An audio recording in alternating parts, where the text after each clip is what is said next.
The world is loud, but your soul is not. Every day, we are surrounded by noise-rushing thoughts, worries, and distractions. Zen Buddhism invites us to pause and listen to the silence that already lives inside us.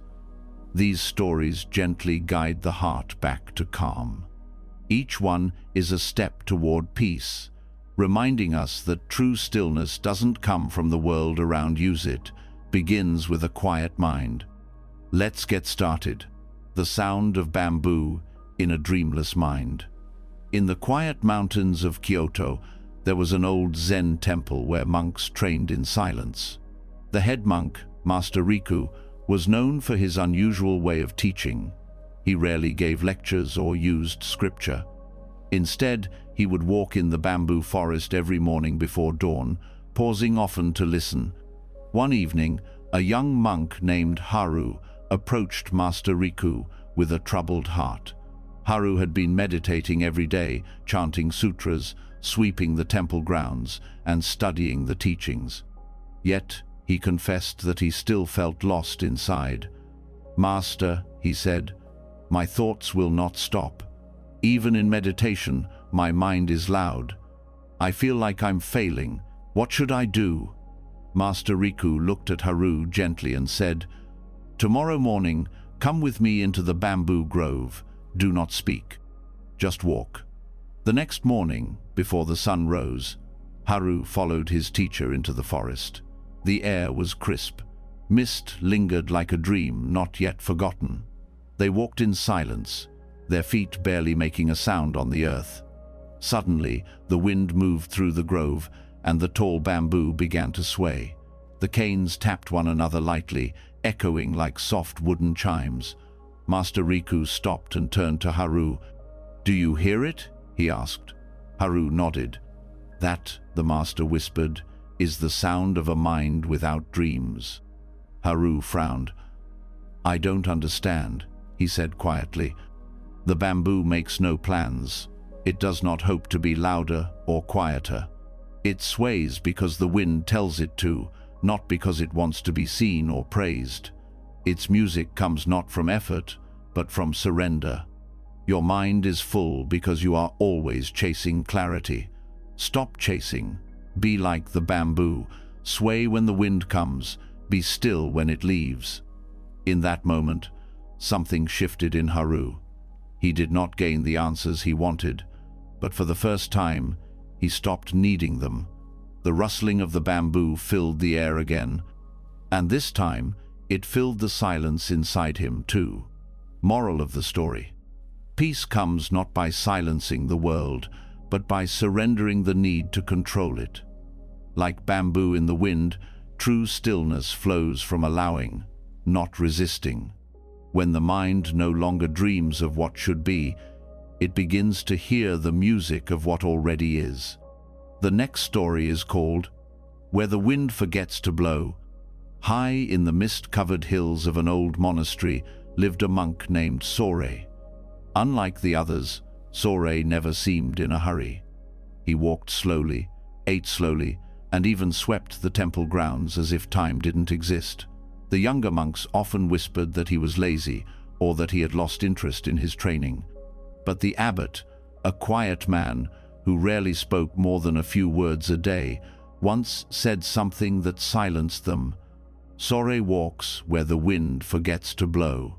One day, a novice named Jin, troubled by restless thoughts, asked Sore for help. "My mind is like a storm," Jin said. "I try to meditate, but the thoughts keep coming: memories, worries, desires. I can't stop them. I can't breathe inside this noise. I want to feel calm, like you." Sore listened carefully and smiled. "Come with me," he said. They climbed a narrow path to a hidden ridge behind the temple. The trees were so still, not a single leaf stirred. Birds sat silently in the branches, as if honoring the hush. The wind had not touched this place in years. "Sit," Sore said, "and don't try to be still, just be." Jin sat and closed his eyes. At first, his thoughts raced, scenes from childhood, fears about the future. a voice whispering that he was failing. His breath grew shallow, but Sore simply sat beside him, unmoving, silent, like a stone warmed by the sun. Minutes passed, or hours. Jin could no longer tell. And then something unexpected happened. The storm began to fade, not because Jin pushed it away, but because he stopped chasing peace. When he opened his eyes, the world looked different. He felt no triumph, no great awakening, only quiet. A quiet that did not depend on silence outside, but something gentler that had been within him all along. Sore finally spoke, his voice like a breeze barely remembered. This is the place where the wind forgets to blow. But the real stillness is not here on the mountain. It's when you stop trying to escape your thoughts and just watch them float by like clouds. Moral of the story: lasting calm doesn't come from escaping noise or controlling the mind. It comes from resting in the space beyond striving. True peace is found not when the wind stops, but when you no longer fear its coming. The next story is called Dogen's Empty Teacup. In the soft morning light of Eiheiji Temple, where mist clings to the mossy stones and the scent of incense dances on the air, the great Zen master Dogen once taught a lesson without words. It happened on a day when a young monk, Ichiro, was overcome with doubt. He had studied Dogen's writings, chanted the sutras, and sat in meditation until his knees ached. Still, peace eluded him. "Master," he asked one day, bowing deeply, "why do I feel so empty inside? I study the Dharma, but it doesn't stay with me. I feel like I forget everything once I rise from meditation. What am I doing wrong?" Dogen looked at him kindly, then said only, "Bring me your teacup." Ichiro returned with his small ceramic cup, still holding a few sips of morning tea. Dogen took it gently, turned it over, and poured out the tea onto the ground. The warm liquid soaked into the soil without a sound. "Master?" Ichiro asked, unsure. Dogen held up the now empty cup and looked at it. "This," he said, "is what you must become." Ichiro frowned. "But the cup is empty." "Yes," Dogen said, "and now it can receive." That night, Ichiro sat in meditation again, but something had shifted. He no longer tried to grasp the teachings or memorize each word. Instead, he let them pass through him like light through glass. The more he stopped trying to hold on, the more he began to understand, not with his thoughts, but with his being. In the following weeks, Ichiro noticed something strange. Though he felt no different outwardly, everything around him seemed more alive. The sound of the bell, the steam rising from rice, the feeling of wind against his face, each moment felt full, even though his mind was still. He didn't feel the need to have the teachings anymore. He simply lived them. And Dogen, he never mentioned the teacup again. He didn't need to. The lesson had already been poured. Moral of the story: a mind too full cannot receive. Like a teacup already brimming, it spills over with effort, striving, and thought. But when we empty ourselves of expectation, we become open to true understanding. Zen begins not with knowing, but with making space for what is already there. The next story is called The Bell That Chimed Without a Hand. Long ago, in a remote temple nestled deep in the mountain forests of Japan, there stood a large bronze bell. It was suspended beneath a wooden beam, untouched by human hands for many years. The monks believed the bell was sacred, cast by a wandering master who had meditated in silence for 100 days before shaping its form. They said the bell held no sound until it was truly needed. One young monk named Taro was drawn to it. He had heard the stories as a child that the bell would ring not when struck, but when the heart was quiet enough to hear it. Taro came to the bell every morning before sunrise, sitting cross-legged in the dew-covered grass, waiting for a sound that never came. His mind was filled with hopes, questions, and a secret desire to be the one to hear it first. Over time, frustration crept in. Why won't it ring for me? He asked himself. I'm trying so hard to be quiet. I sit longer than the others. I've let go of everything. Why is the silence so loud? One night, in despair, Taro stopped trying. He walked to the bell, not to listen, but simply to be with it. He sat without effort. He let go of the need for silence, the longing for sound, and even the desire to awaken. He no longer reached for peace. He simply rested in what was already there. Hours passed. The stars faded. The first light of dawn painted the trees in gold. And then it happened, not with thunder, not with triumph. A soft tone drifted through the air, barely above a whisper, clear, round, and weightless. A chime like a thought that didn't belong to him. The bell had rung. Taro didn't smile. He didn't move. He only breathed. In that moment he understood. The bell had never needed a hand. It responded not to effort, but to surrender. It rang not to announce anything, but to reflect what was already still. He rose with the morning light and returned to the temple. He told no one. And the bell? It remained silent for many years more. Moral of the story: true awakening does not come from striving. Like a bell that rings only in stillness, wisdom appears when we no longer chase it.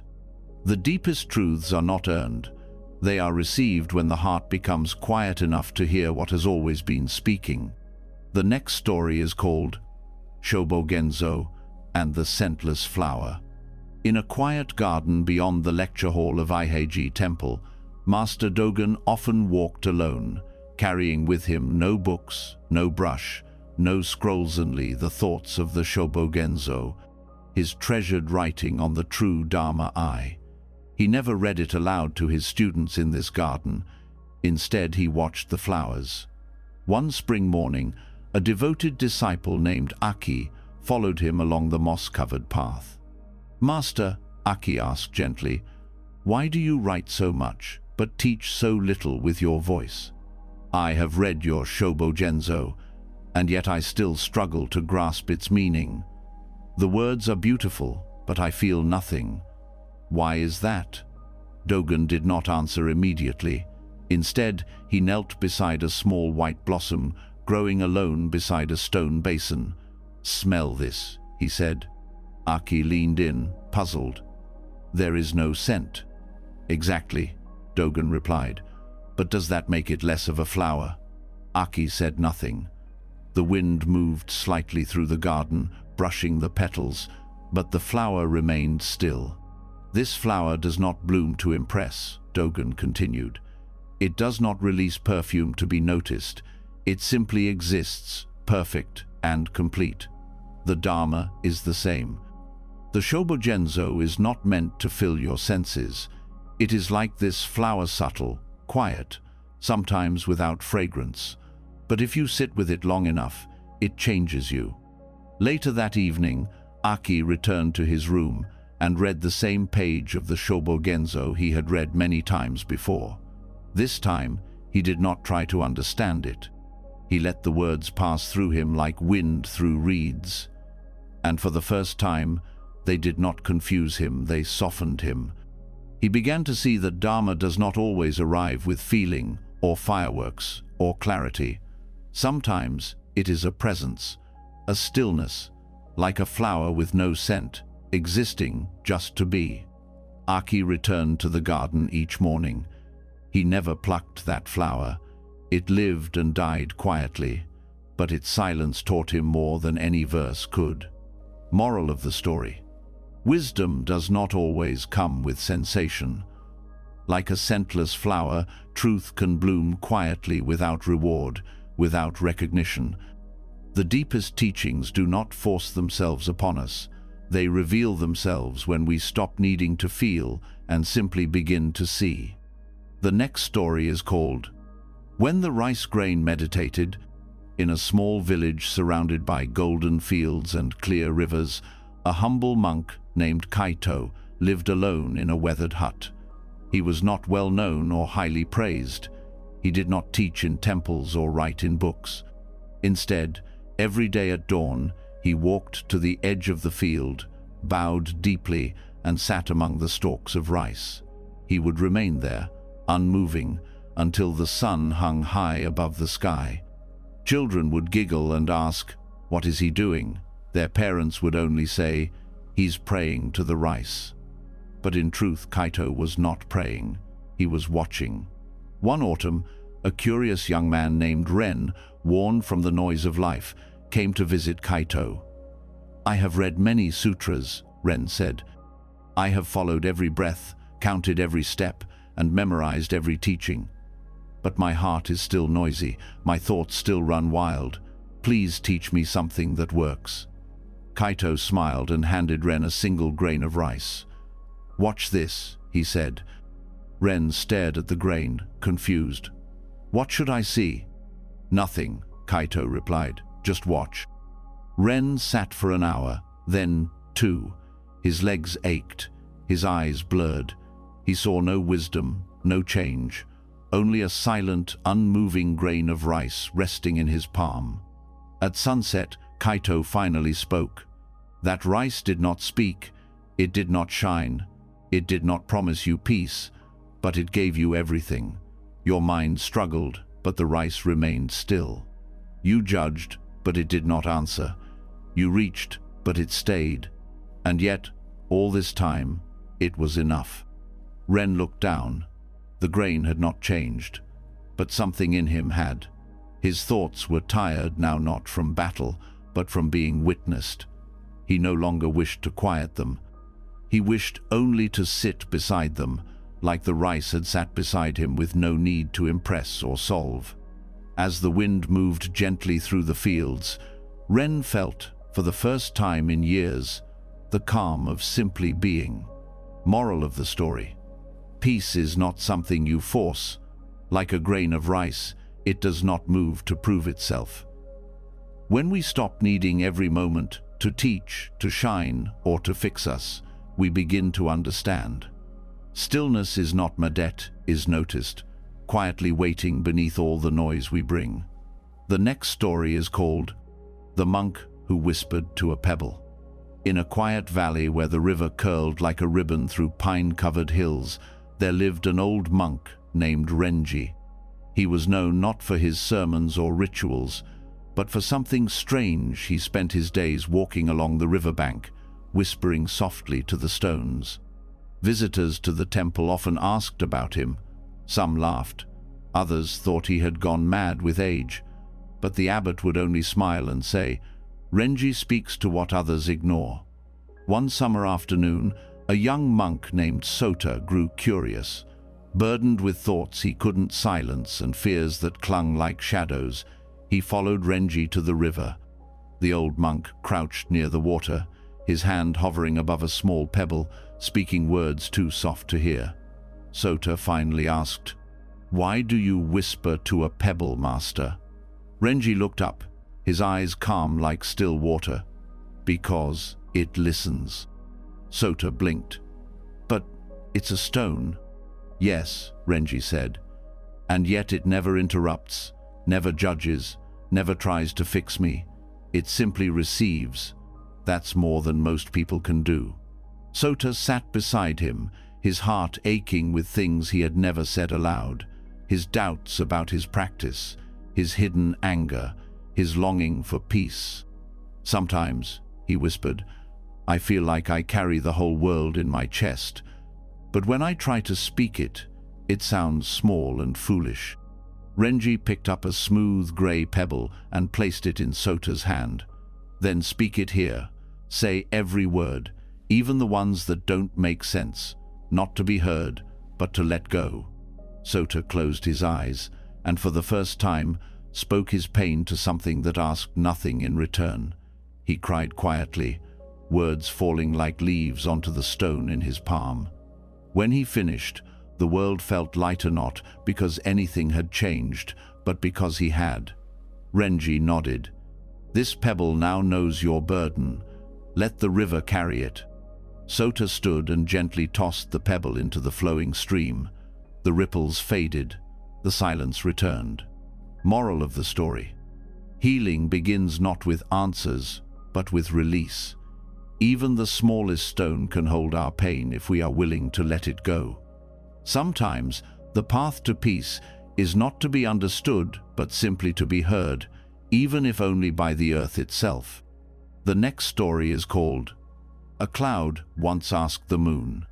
There was once a lone cloud that drifted through the vast sky over the silent mountains. Soft and pale, it had no name, no direction, and no form that stayed the same.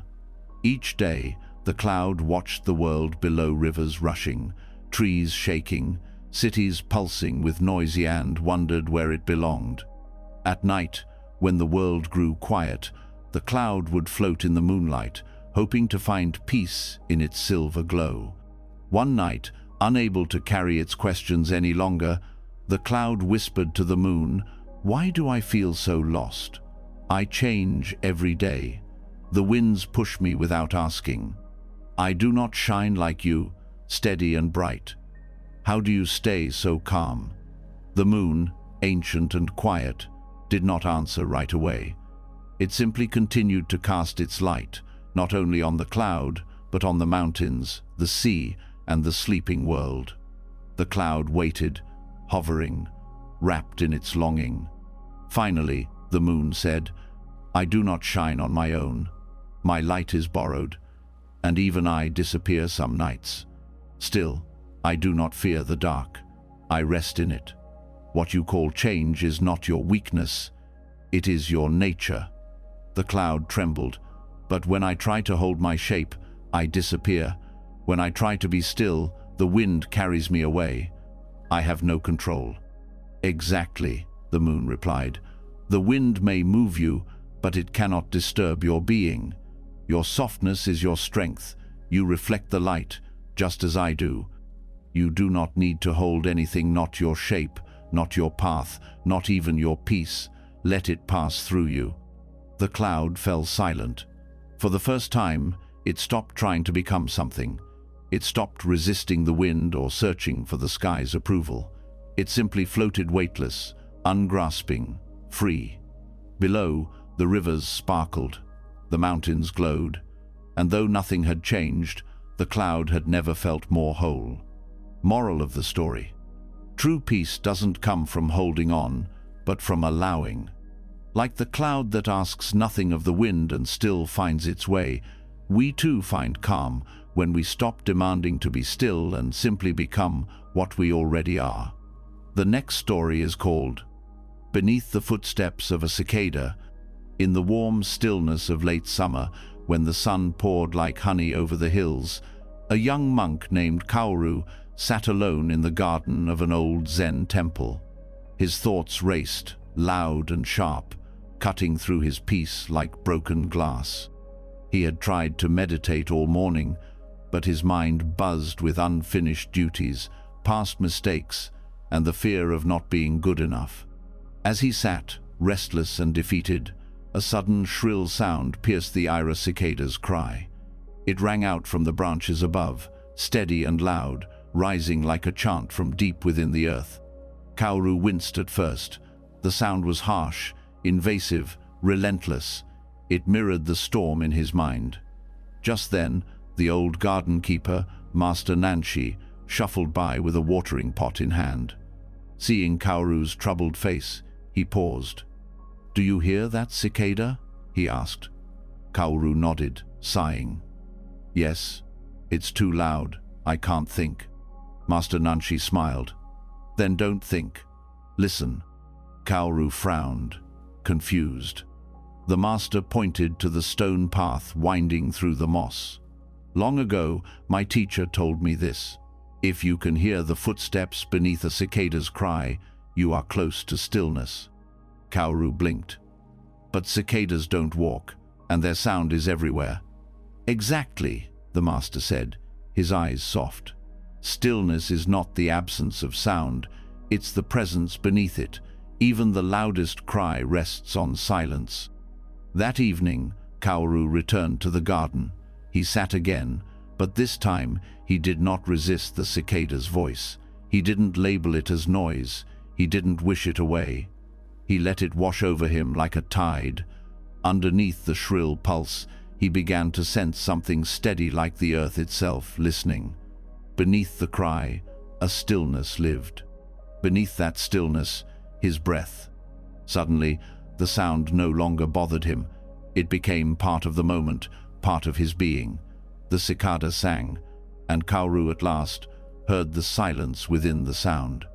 Moral of the story: true peace is not found in quiet, but in how we listen. Even in noise, there is stillness. Beneath the loudest thoughts, fears, and distractions, silence waits steady and unmoved, like the ground beneath a cicada's song. The next story is called Zazen on the branch of a dying plum tree. In the far reaches of a wintry mountain village, there stood an ancient plum tree, its bark worn with age, its limbs twisted by time. Every spring it bloomed for only a few days, brief, pale blossoms that danced like ghosts in the wind. The villagers admired it from afar, calling it the last breath of winter, but they knew it was dying. No one dared approach it, afraid their presence might hasten its fall. All except one monk. Each morning before sunrise, a thin figure in simple robes could be seen climbing its gnarled trunk, settling cross-legged on a strong but weathered branch. There he would sit in stillness, unmoved by the cold or the wind. His name was Tenjo, and his Zazenese-seated meditation was known throughout the valley, though few understood why he chose that place. One spring, a novice monk named Aki came to him.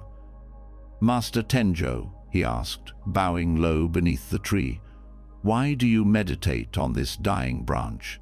Is it not dangerous? Would the temple not be safer?" Tenjo opened his eyes, slowly, like dawn opening across snow. "This branch," he said softly, "knows what we forget. It is close to death, yet it does not cling. It bends with the wind, holds my weight without fear, and asks nothing of the sky. Can the polished floor of a temple teach you that?" Aki looked up at the bare limbs, trembling in the breeze. "But doesn't the thought of falling disturb your practice?" Tenjo closed his eyes again. "Only when I try to hold on." That day, Aki sat beneath the tree and watched. The sky shifted from gray to gold. A single blossom fell and landed beside him. He noticed how quietly it had let go. No struggle, no sorrow. Just surrender. In the days that followed, Aki found himself returning not for lessons, but to sit in the cold wind, to listen to the creaking of the old wood, to breathe with something that asked nothing in return.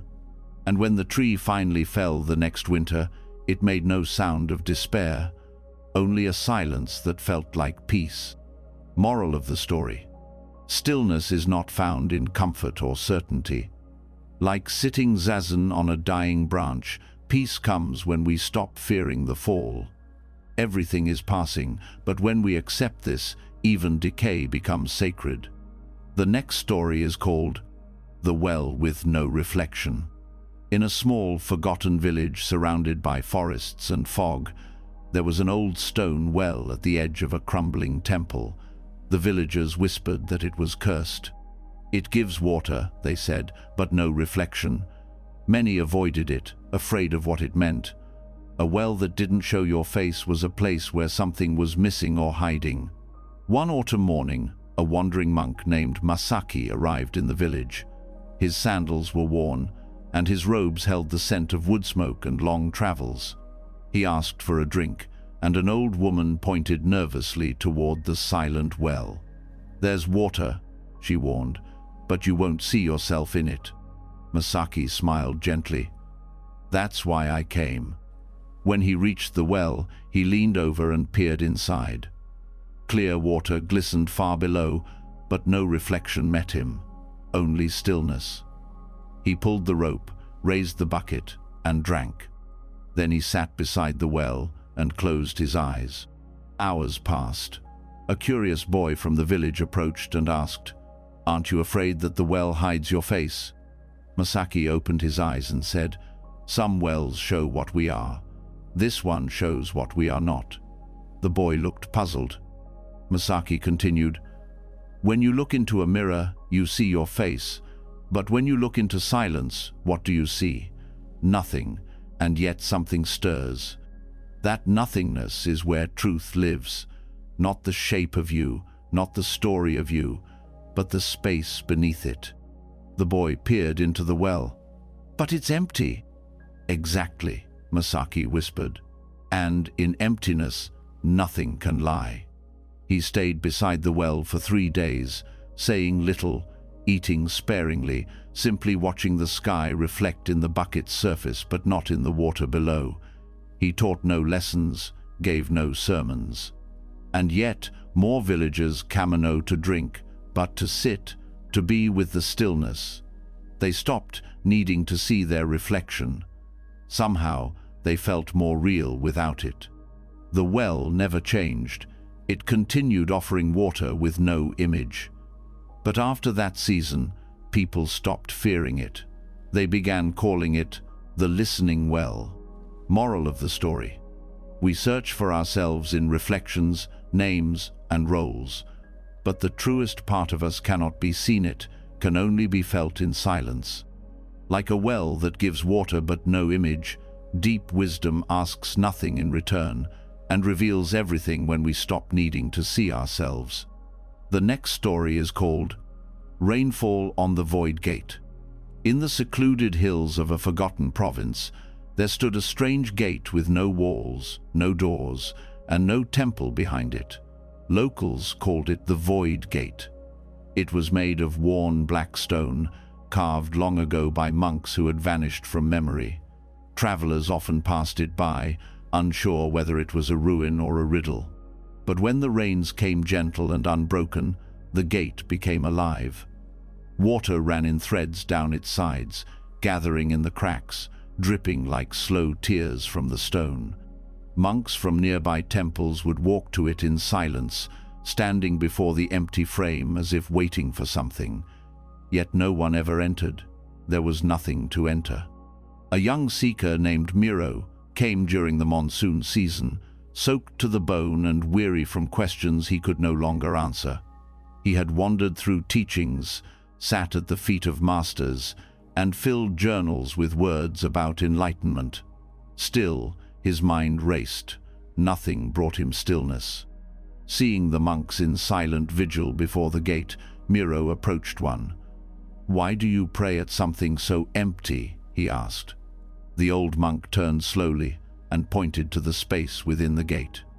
Rain passed through it without resistance. Wind moved through it freely. There was no door, no barrier, no inscription, just openness. "It is not emptiness we stand before," the monk said. "It is what emptiness reveals." Miro stood before the gate, the rain soaking his robes, the world soft and grey. At first, he expected something, an insight, a sign, a revelation. But nothing came. Only the sound of rain. Only the sight of water sliding down stone and falling through space. And yet, the longer he stood there, the more he began to feel something lift not from the world, but from within himself. His hunger to understand, to grasp, to name, began to dissolve like ink in water. He didn't find an answer. He no longer needed one. The void did not lack. It was whole. He stayed there as the rain continued, heart quiet, no longer looking for a path, only watching as the rain passed through the open gate, without force, without struggle, without end. Moral of the story: emptiness is not absence, it is openness.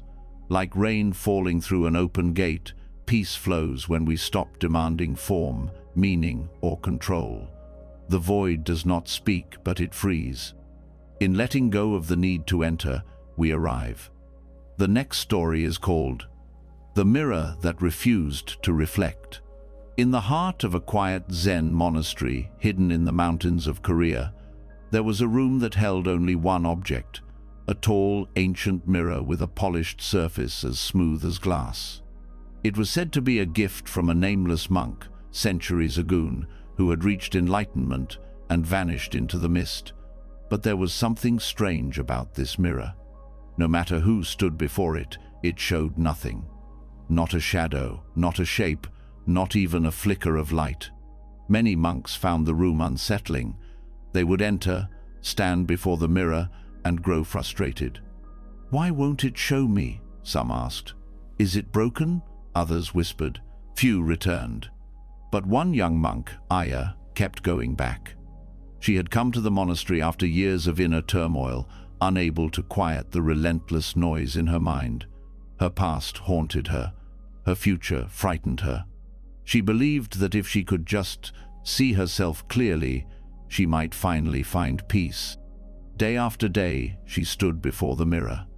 At first, she tried to force an image, smiling, frowning, bowing deeply in the silence. But still, the mirror remained blank. One rainy afternoon, weary and full of doubt, Aya sat on the floor of the mirror room and wept. "I don't know who I am anymore," she whispered. As the rain tapped softly against the roof tiles, the silence around her deepened. She stopped trying to solve it. She stopped reaching. And in that moment, sitting on the wooden floor, she understood. The mirror wasn't broken. It was perfect. It didn't reflect because it had no need to. It did not define, judge, or show. It simply was. It offered presence, not image, a space that asked nothing and accepted everything. Aya began visiting the room not to see, but to disappear. Over time, she noticed the Chanjano in the mirror, but in herself. Her mind, once noisy with identity and striving, began to soften. She was no longer searching for a reflection. She was resting in what had always been there, awareness, open and still. The mirror continued to reflect nothing, and in that nothing, Aya found everything. Moral of the story: when we stop needing to see ourselves, we begin to know ourselves. True awareness does not reflect, it receives. The deepest peace is not found in images or thoughts, but in presence without form, where nothing needs to be seen to be real. The next story is called The Koan That Asked Back. In a quiet monastery shaded by tall pines, a young monk named Nari was struggling with his training. He had been assigned a koan by his master, a riddle meant to shake the mind loose from logic and bring sudden insight. But no matter how many times Nari sat in meditation, no matter how many sleepless nights he spent reflecting, the answer would not come. The koan was simple in words but heavy in weight. What is your original face before you were born? Nari thought about it constantly. He imagined forms, memories, dreams. He read scriptures, traced lineages, even asked senior monks for clues. But every time he brought an answer to his master, the old monk only shook his head and said, "Too much noise." Frustrated and tired, Nari retreated to the forest behind the temple one evening. There, among fallen leaves and rustling branches, he sat beside a still pond and whispered, "Why won't you let me in? What do you want from me?" The silence felt heavy. Then suddenly, in his mind quiet and clear, he heard a voice. "Why are you always answering me?" Nari's heart stilled, his breath caught in his chest. The koan had spoken not in words, not in sound, but in presence. It was no longer a riddle waiting to be solved. It had become a mirror. He realized then that he had been trying to conquer the koan, to outthink it, to force a truth upon it. But the koan was never meant to be answered. It was meant to undo the one who needed answers. Tears filled his eyes, not from sadness but from release. He had spent so long trying to solve Zen that he had missed what it was pointing to. Not a thought, not a truth, but awareness itself. He returned to his master the next morning, bowed deeply, and said nothing. The master looked into his eyes, saw the silence behind them, and nodded once. Moral of the story: some questions are not meant to be answered, but lived. Like a koan that asks back, true wisdom doesn't arise when we speak it, arises when we stop trying to win the silence. The answer is not something we find. It is what remains when the seeker disappears. The next story is called Lanterns Lit Without Flame. In the highlands of northern China, where fog sleeps between the pines and time feels slower, there was a monastery known not for its teachings, but for its silence. Pilgrims traveled far to sit among its stone walls, hoping to taste the quiet wisdom held there. At its center stood a narrow hall, and lining its walls were 100 paper lanterns, each glowing faintly, though none held a single flame. Visitors often stared in wonder. "How do they shine?" they asked.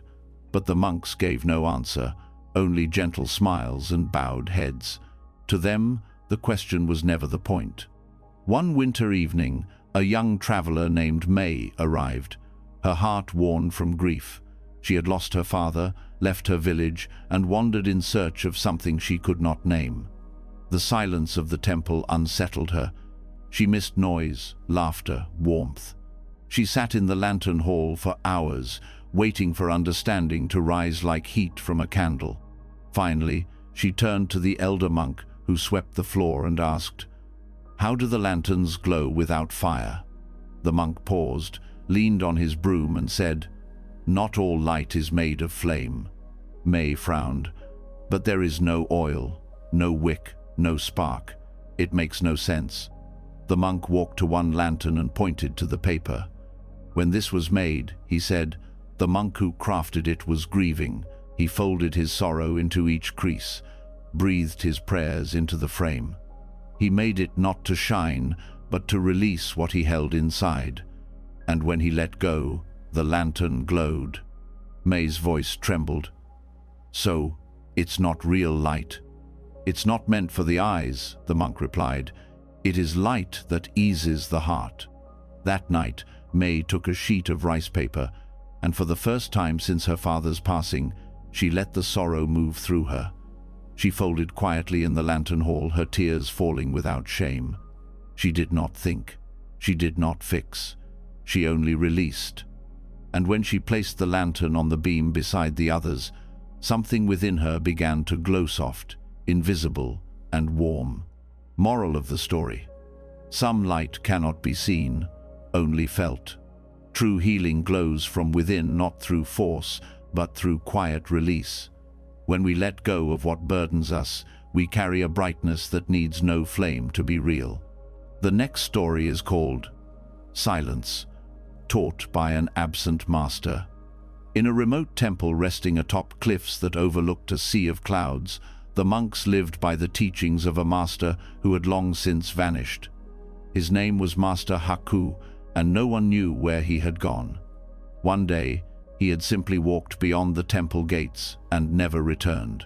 No farewell, no final words, only an empty seat in the meditation hall and a life of riddles left behind. Still, the monks continued to train in his absence. His robes remained folded beside the altar. His teacup was washed each evening, though never used. And every morning the monks would bow to the place where he once sat, offering reverence to what was no longer there. A novice monk named Sota, young and filled with questions, could not understand it. "How can we learn?" he asked one morning. "From a master who is not here." The senior monk replied only, "Listen to his silence." Sota grew restless. He watched the others bow and sit and sweep the gardens without needing new teachings, but he felt lost. He longed for guidance, for words, for something solid to hold. One night, unable to bear the weight of uncertainty, he crept into the meditation hall and sat before the master's empty seat.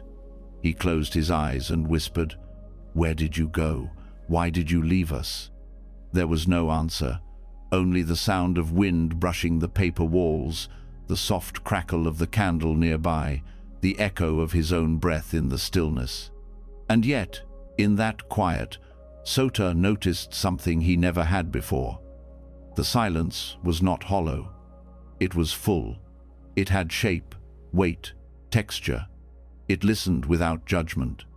It held him gently, without offering any solution. He realized the master had not left a gaff, had left space, a space for the student to meet himself. Tears rolled down Sota's cheeks as he sat for hours, unmoving, not because he had learned something new, but because he had finally stopped needing to. Moral of the story: sometimes the greatest teaching is absence. Like silence left by a vanished master, wisdom does not always come in words or presence. It comes when we are quiet enough to meet the lesson already waiting within us. The teacher leaves, and only then do we begin to listen. The next story is called The Floating Rock in Genjo-koan. At a monastery deep within the green folds of Ekizan province, Master Dogen once gave a puzzling talk on Genjo-koan, manifestation of truth in everyday life. Many monks listened closely, trying to grasp his meaning with their intellect. But one monk, Haruki, felt lost. The words were beautiful, but they seemed like clouds, shifting, unreachable. After the lecture, Haruki approached Dogen quietly. "Master," he said, bowing low, "your teachings speak of truth as it appears in each moment.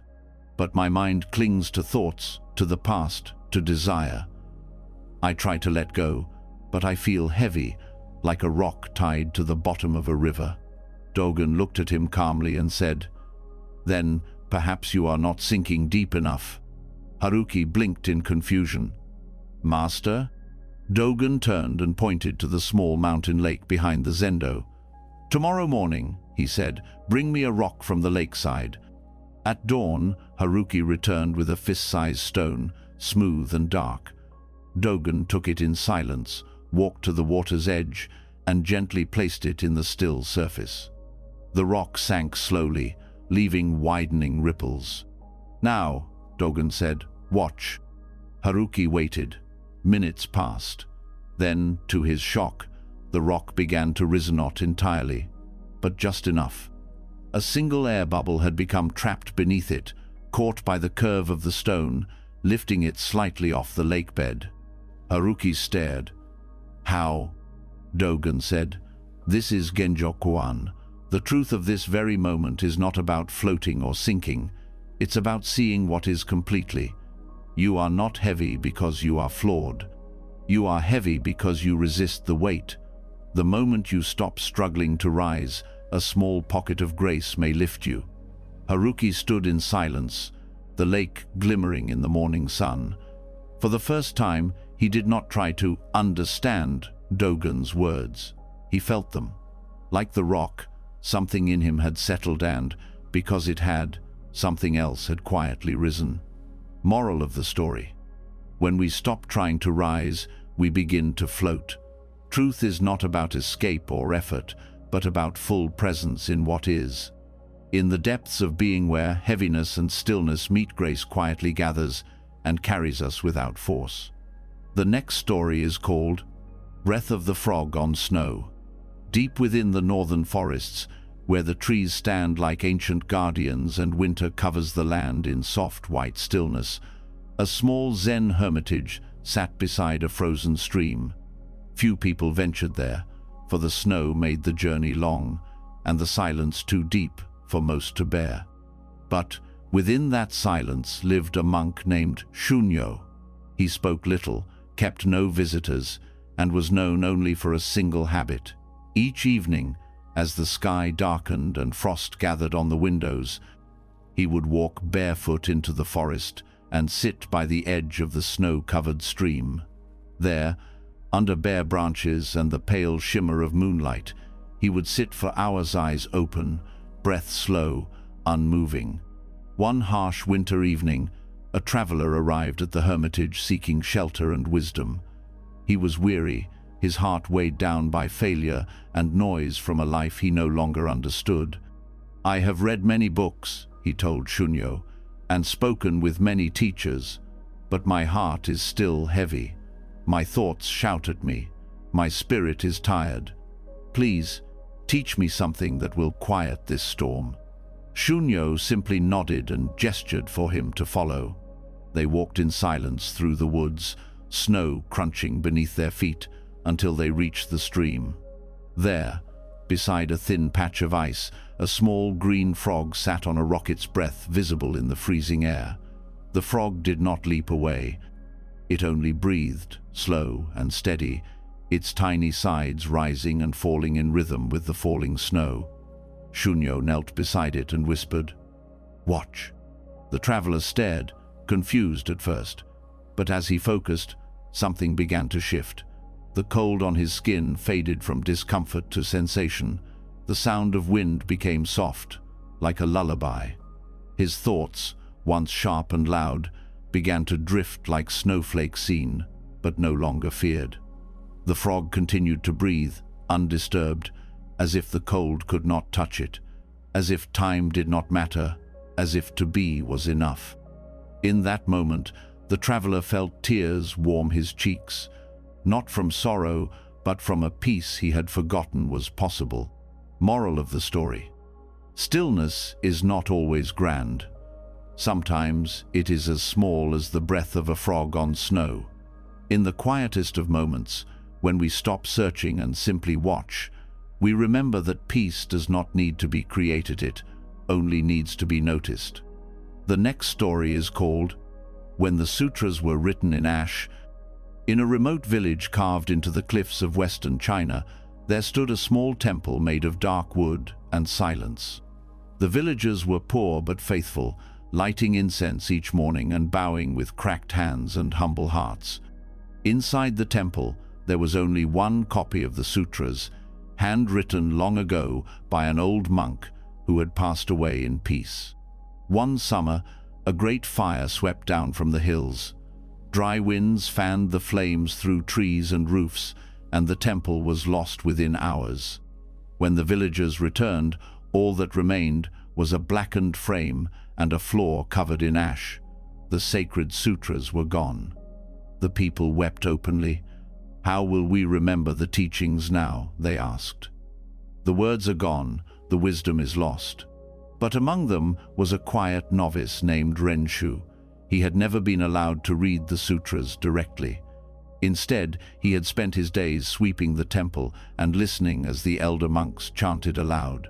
He remembered each word not with his eyes, but with his breath. In the days that followed, while others grieved, Renshu rose early and walked into the temple ruins. He dipped his finger into the ash and, with slow care, began tracing the Heart Sutra onto a flat stone. The wind scattered the dust with each stroke, but he wrote again, patiently, again and again. "Why do you write what will be blown away?" one man asked. Renshu replied softly, "Because the words are not meant to stay. They are meant to be remembered as they leave." Each morning, more villagers joined him. They too began tracing verses in ash on stones, on tree bark, even in the dirt. The sutras returned, not as ink, but as memory, breath, and shared devotion. The teachings were no longer bound by pages. They were carried in hands, in silence, in the willingness to keep drawing what would not remain. The temple was never rebuilt, but each season the ground would darken with ash-born prayers, washed away by rain, only to appear again by the fingers of those who remembered. Moral of the story: true wisdom does not live in books, it lives in practice. What is written in ash may vanish, but what is remembered in the heart endures. Letting go of permanence allows the teachings to live not on paper, but in the breath of those who keep them alive.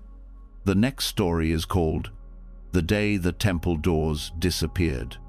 There was once a Zen temple nestled on a hill that overlooked a vast valley of mist and rice fields. It had stood for generations, built of ancient cedar and stone, with tall doors carved by hand. The doors were large and heavy, engraved with lotus petals and swirling clouds, always kept shut except during meditation hours.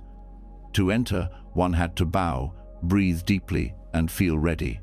One morning, as the monks awoke and made their way to morning zazen, they stopped in shock. The temple doors were gone. Not broken, not opened, gone. No hinges, no wood. Just space, as if they had never existed at all. The senior monks sent for carpenters. They searched the grounds, questioned the novices, even sent a messenger to the nearby town, but no one could explain the disappearance. "Perhaps the wind carried them off," one monk whispered, "or perhaps the Buddha took them back." Confused, the monks held council. Some argued the temple would no longer feel sacred without its threshold. Others feared outsiders would wander in. But the abbot, an old man named Ryokan, simply smiled and said, "Let them be missing, for now." As days passed, the monks continued their practice, but something felt different. Without doors, the boundaries between temple and world began to blur. Birds flew in during chanting. Farmers passing by paused to listen. A child once walked straight into the meditation hall and sat beside a monk without saying a word. No one stopped her. No one could. At first, the monks felt exposed, vulnerable, but over time their fear dissolved into curiosity. They began to see things, not just people, but emotions, sounds, seasons entering and leaving the temple without resistance. Just like thoughts during meditation, just like breath. One day, a young monk asked Abbot Ryokan, "Why did the doors disappear?" Ryokan looked at the open space where they once stood and said, "They were never needed. We built them to feel separate. But the Dharma does not live inside wood or walls. It flows wherever we let it in." From that day on, no one spoke of replacing the doors. The temple remained open to all sunlight, wind, sorrow, laughter, silence.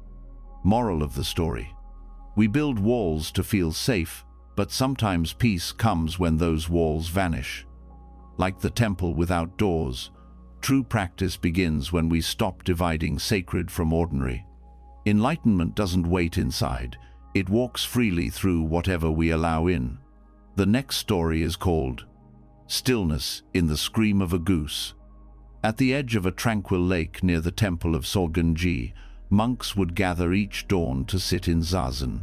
The water often lay still as glass, mirroring the mountains, the clouds, even their own breath. It was a perfect place for silence, for stillness, for peace. But one morning, as the monks began their meditation, a wild goose flew low over the lake. Its scream tore through the quiet, sharp, ragged, haunting. Several monks flinched. One lost focus. Another opened his eyes. The sound lingered, echoing in their ears, even after it had vanished into the sky. After the sitting, a young monk named Daichi approached the abbot, face lined with frustration. "Master, how can I find stillness when the world itself is so loud?" That goosite shattered the silence. It pulled me away from my breath, from my center. I couldn't return. The abbot nodded slowly.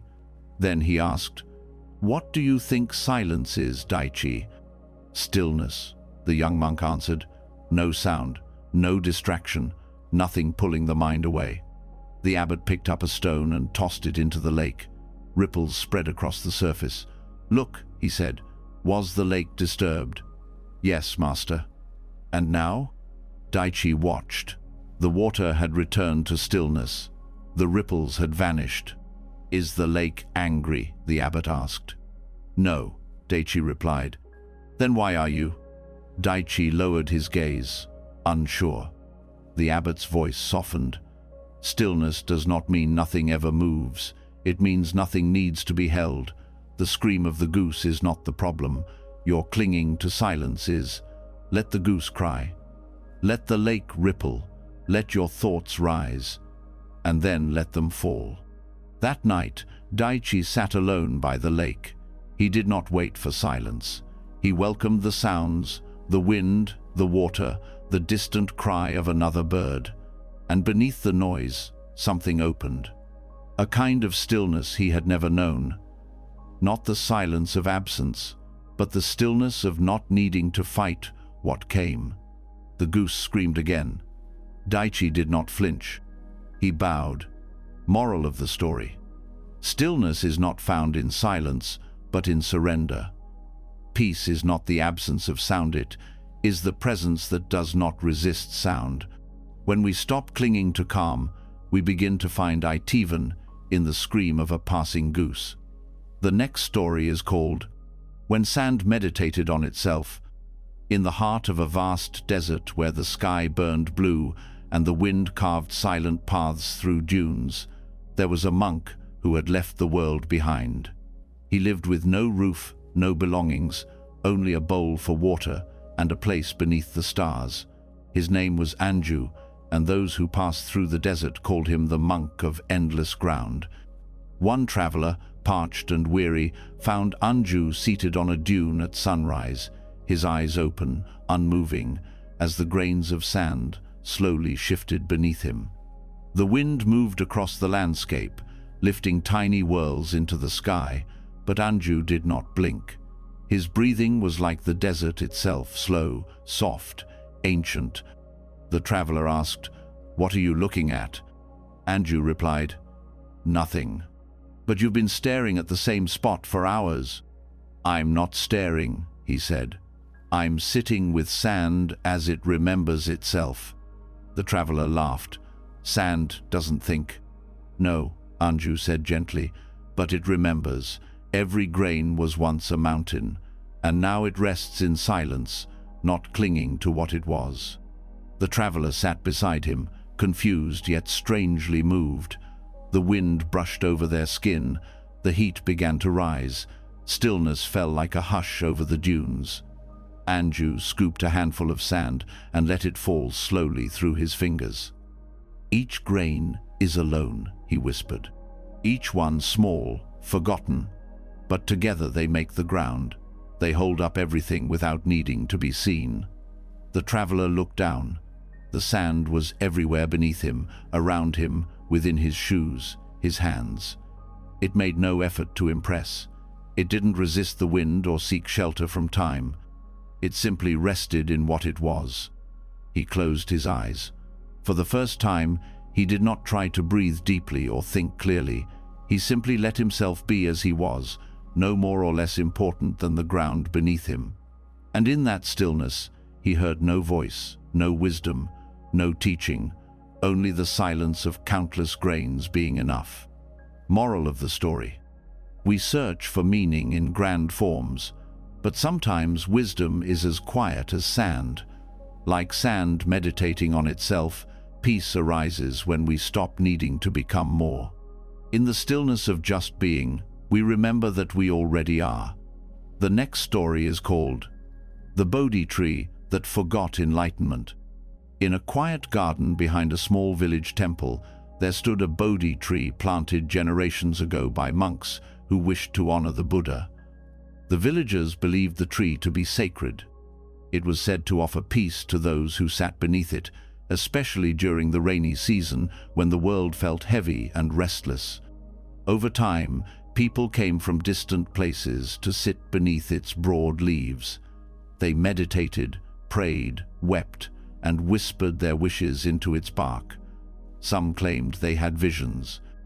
Others left feeling lighter, calmer, as if the tree had taken their sorrow into its roots. They called it the Enlightened One. But then one summer, the rains did not come. The air grew thick with dust, and the riverbeds cracked with thirst. One by one, the villagers stopped visiting the tree. Its leaves turned brittle. The once sacred ground became dry and silent. Pilgrims passed by without stopping. The Bodhi tree stood alone, forgotten. Until one morning, a child named Rin wandered into the garden. She had no understanding of enlightenment. She had never heard of the Buddha. All she saw was a lonely tree, wilting under the sun. She sat at its base and began to hum, brushing fallen leaves into small piles. Each day she returned, bringing a bowl of water, singing softly, telling the tree stories as if it could hear. Weeks passed. The leaves began to soften again. A small green shoot peeked out from one branch. No one else noticed. No pilgrims came. There were no chants, no incense, no great spiritual awakenings. just the quiet company of a child and a tree that had stopped trying to be anything other than what it was. One evening, Rin leaned against its trunk and whispered, "You don't need to be anything special. I like you anyway."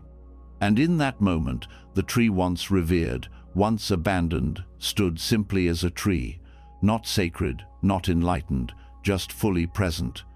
And in that quiet presence, something holy stirred again. Moral of the story: the search for enlightenment often hides what is already here.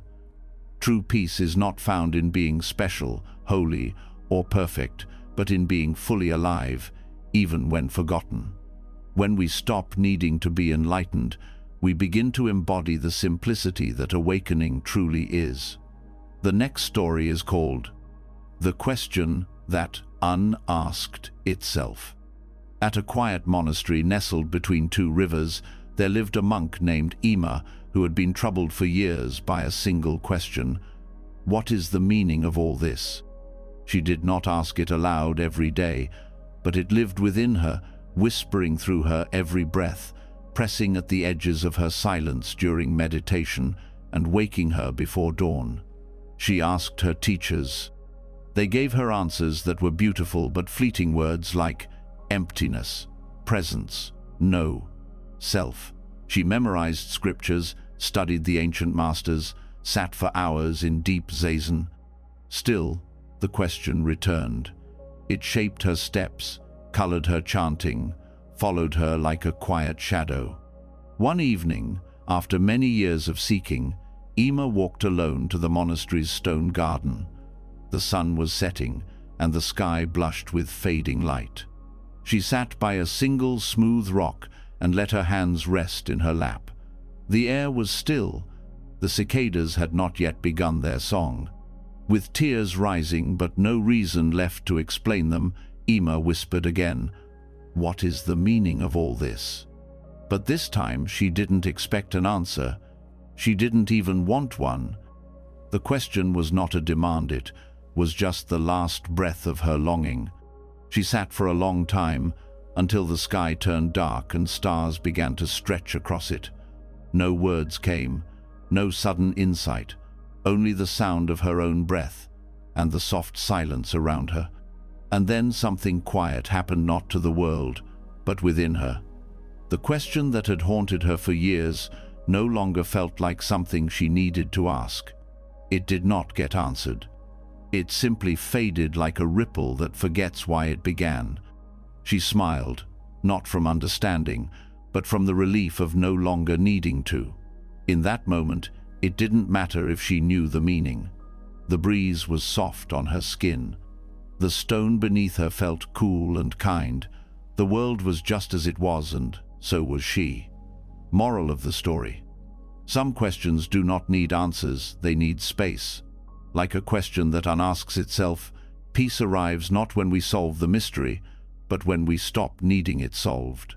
The quiet mind does not demand meaning. It becomes it. The next story is called The Wind Bell That Cried for the Past.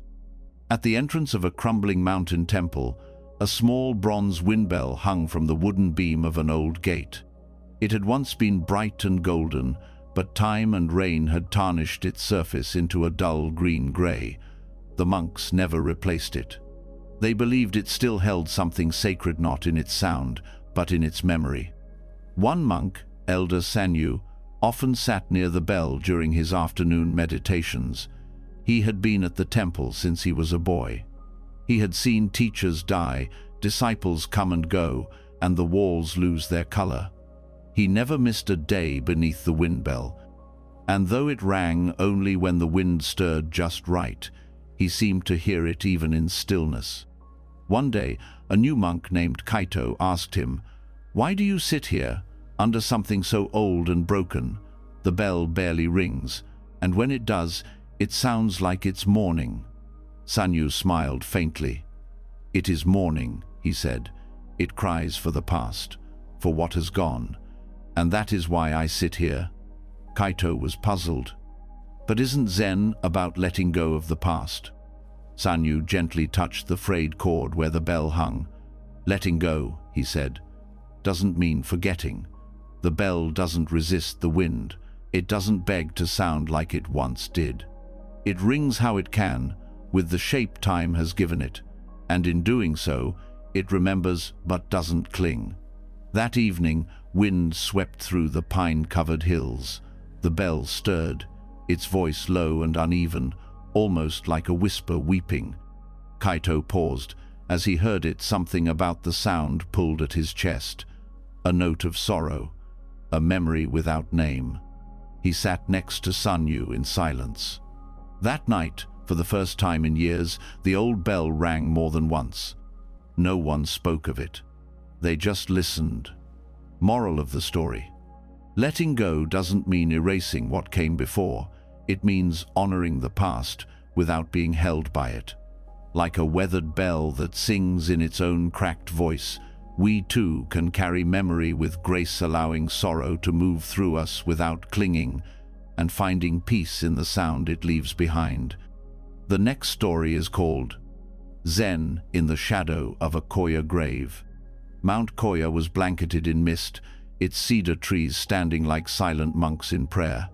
The ancient cemetery stretched far along the forest floor, where moss grew thick between headstones, and centuries-old graves leaned gently with time. Pilgrims came here to weep, to chant, to remember. But few came to stay. One did. An old monk named Hisao had built a small hut at the edge of the cemetery. He swept the paths each morning and left offerings at graves. No one visited any more wooden ladles, rain-washed incense, a single plum blossom in winter. People wondered why he chose to live among the dead. A young traveler named Nari arrived one autumn, her heart heavy with grief she could not name. She had lost no one recently, but carried the feeling of loss with her wherever she went, a hollow weight that clung to her even in joy. She heard of the monk in the graveyard and found him sitting quietly under a leaning gravestone, drinking tea. She approached, unsure of what to ask. "I came to find peace," she finally said. "But everywhere I go, I feel surrounded by endings." Hisao nodded. "Then you've come to the right place." "But this is where everything has already ended," she said. "No," he replied softly. "This is where everything is still resting." They sat in silence. The wind moved through the trees. A crow called in the distance. After a while, Nari asked, "Doesn't it sadden you, being surrounded by death?" The monk poured her a cup of tea. "What saddens me," he said, "is how many people try to escape what has already shaped them. These graves do not speak, but they teach. Each stone is a reminder that everything passes: joy, sorrow, breath, thought. But Zen is not found in escaping that truth. It's found in bowing to it." Nari sipped the tea. It was earthy, deep, slightly bitter-like, something honest. She looked around. The grave markers did not frighten her. The quiet no longer felt empty. For the first time, she saw stillness not as the absence of life, but as a place where life had come to rest with grace. Moral of the story: true peace does not come from avoiding impermanence. It comes from honoring it. In the shadow of what has passed, Zen shows us the beauty of letting go. To sit with endings without fear is to find a stillness more enduring than any beginning. The next story is called The Forgotten Ink of Kukai. In the ancient temple of Mount Koya, deep among cedar forests and clouds that seemed to rest upon the earth, pilgrims still whispered the name of Kukai, the great master who had brought light to darkness through his words. It was said that during his years of teaching, Kukai had written countless scroll lines of poetry, sutras, mantra soul.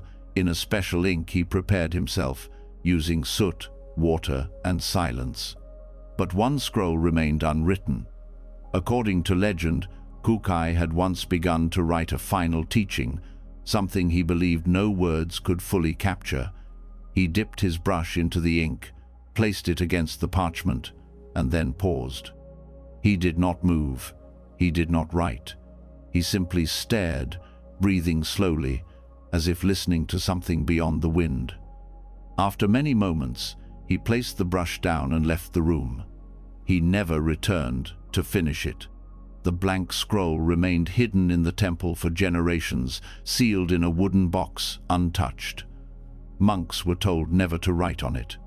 No one knew what he had intended to say.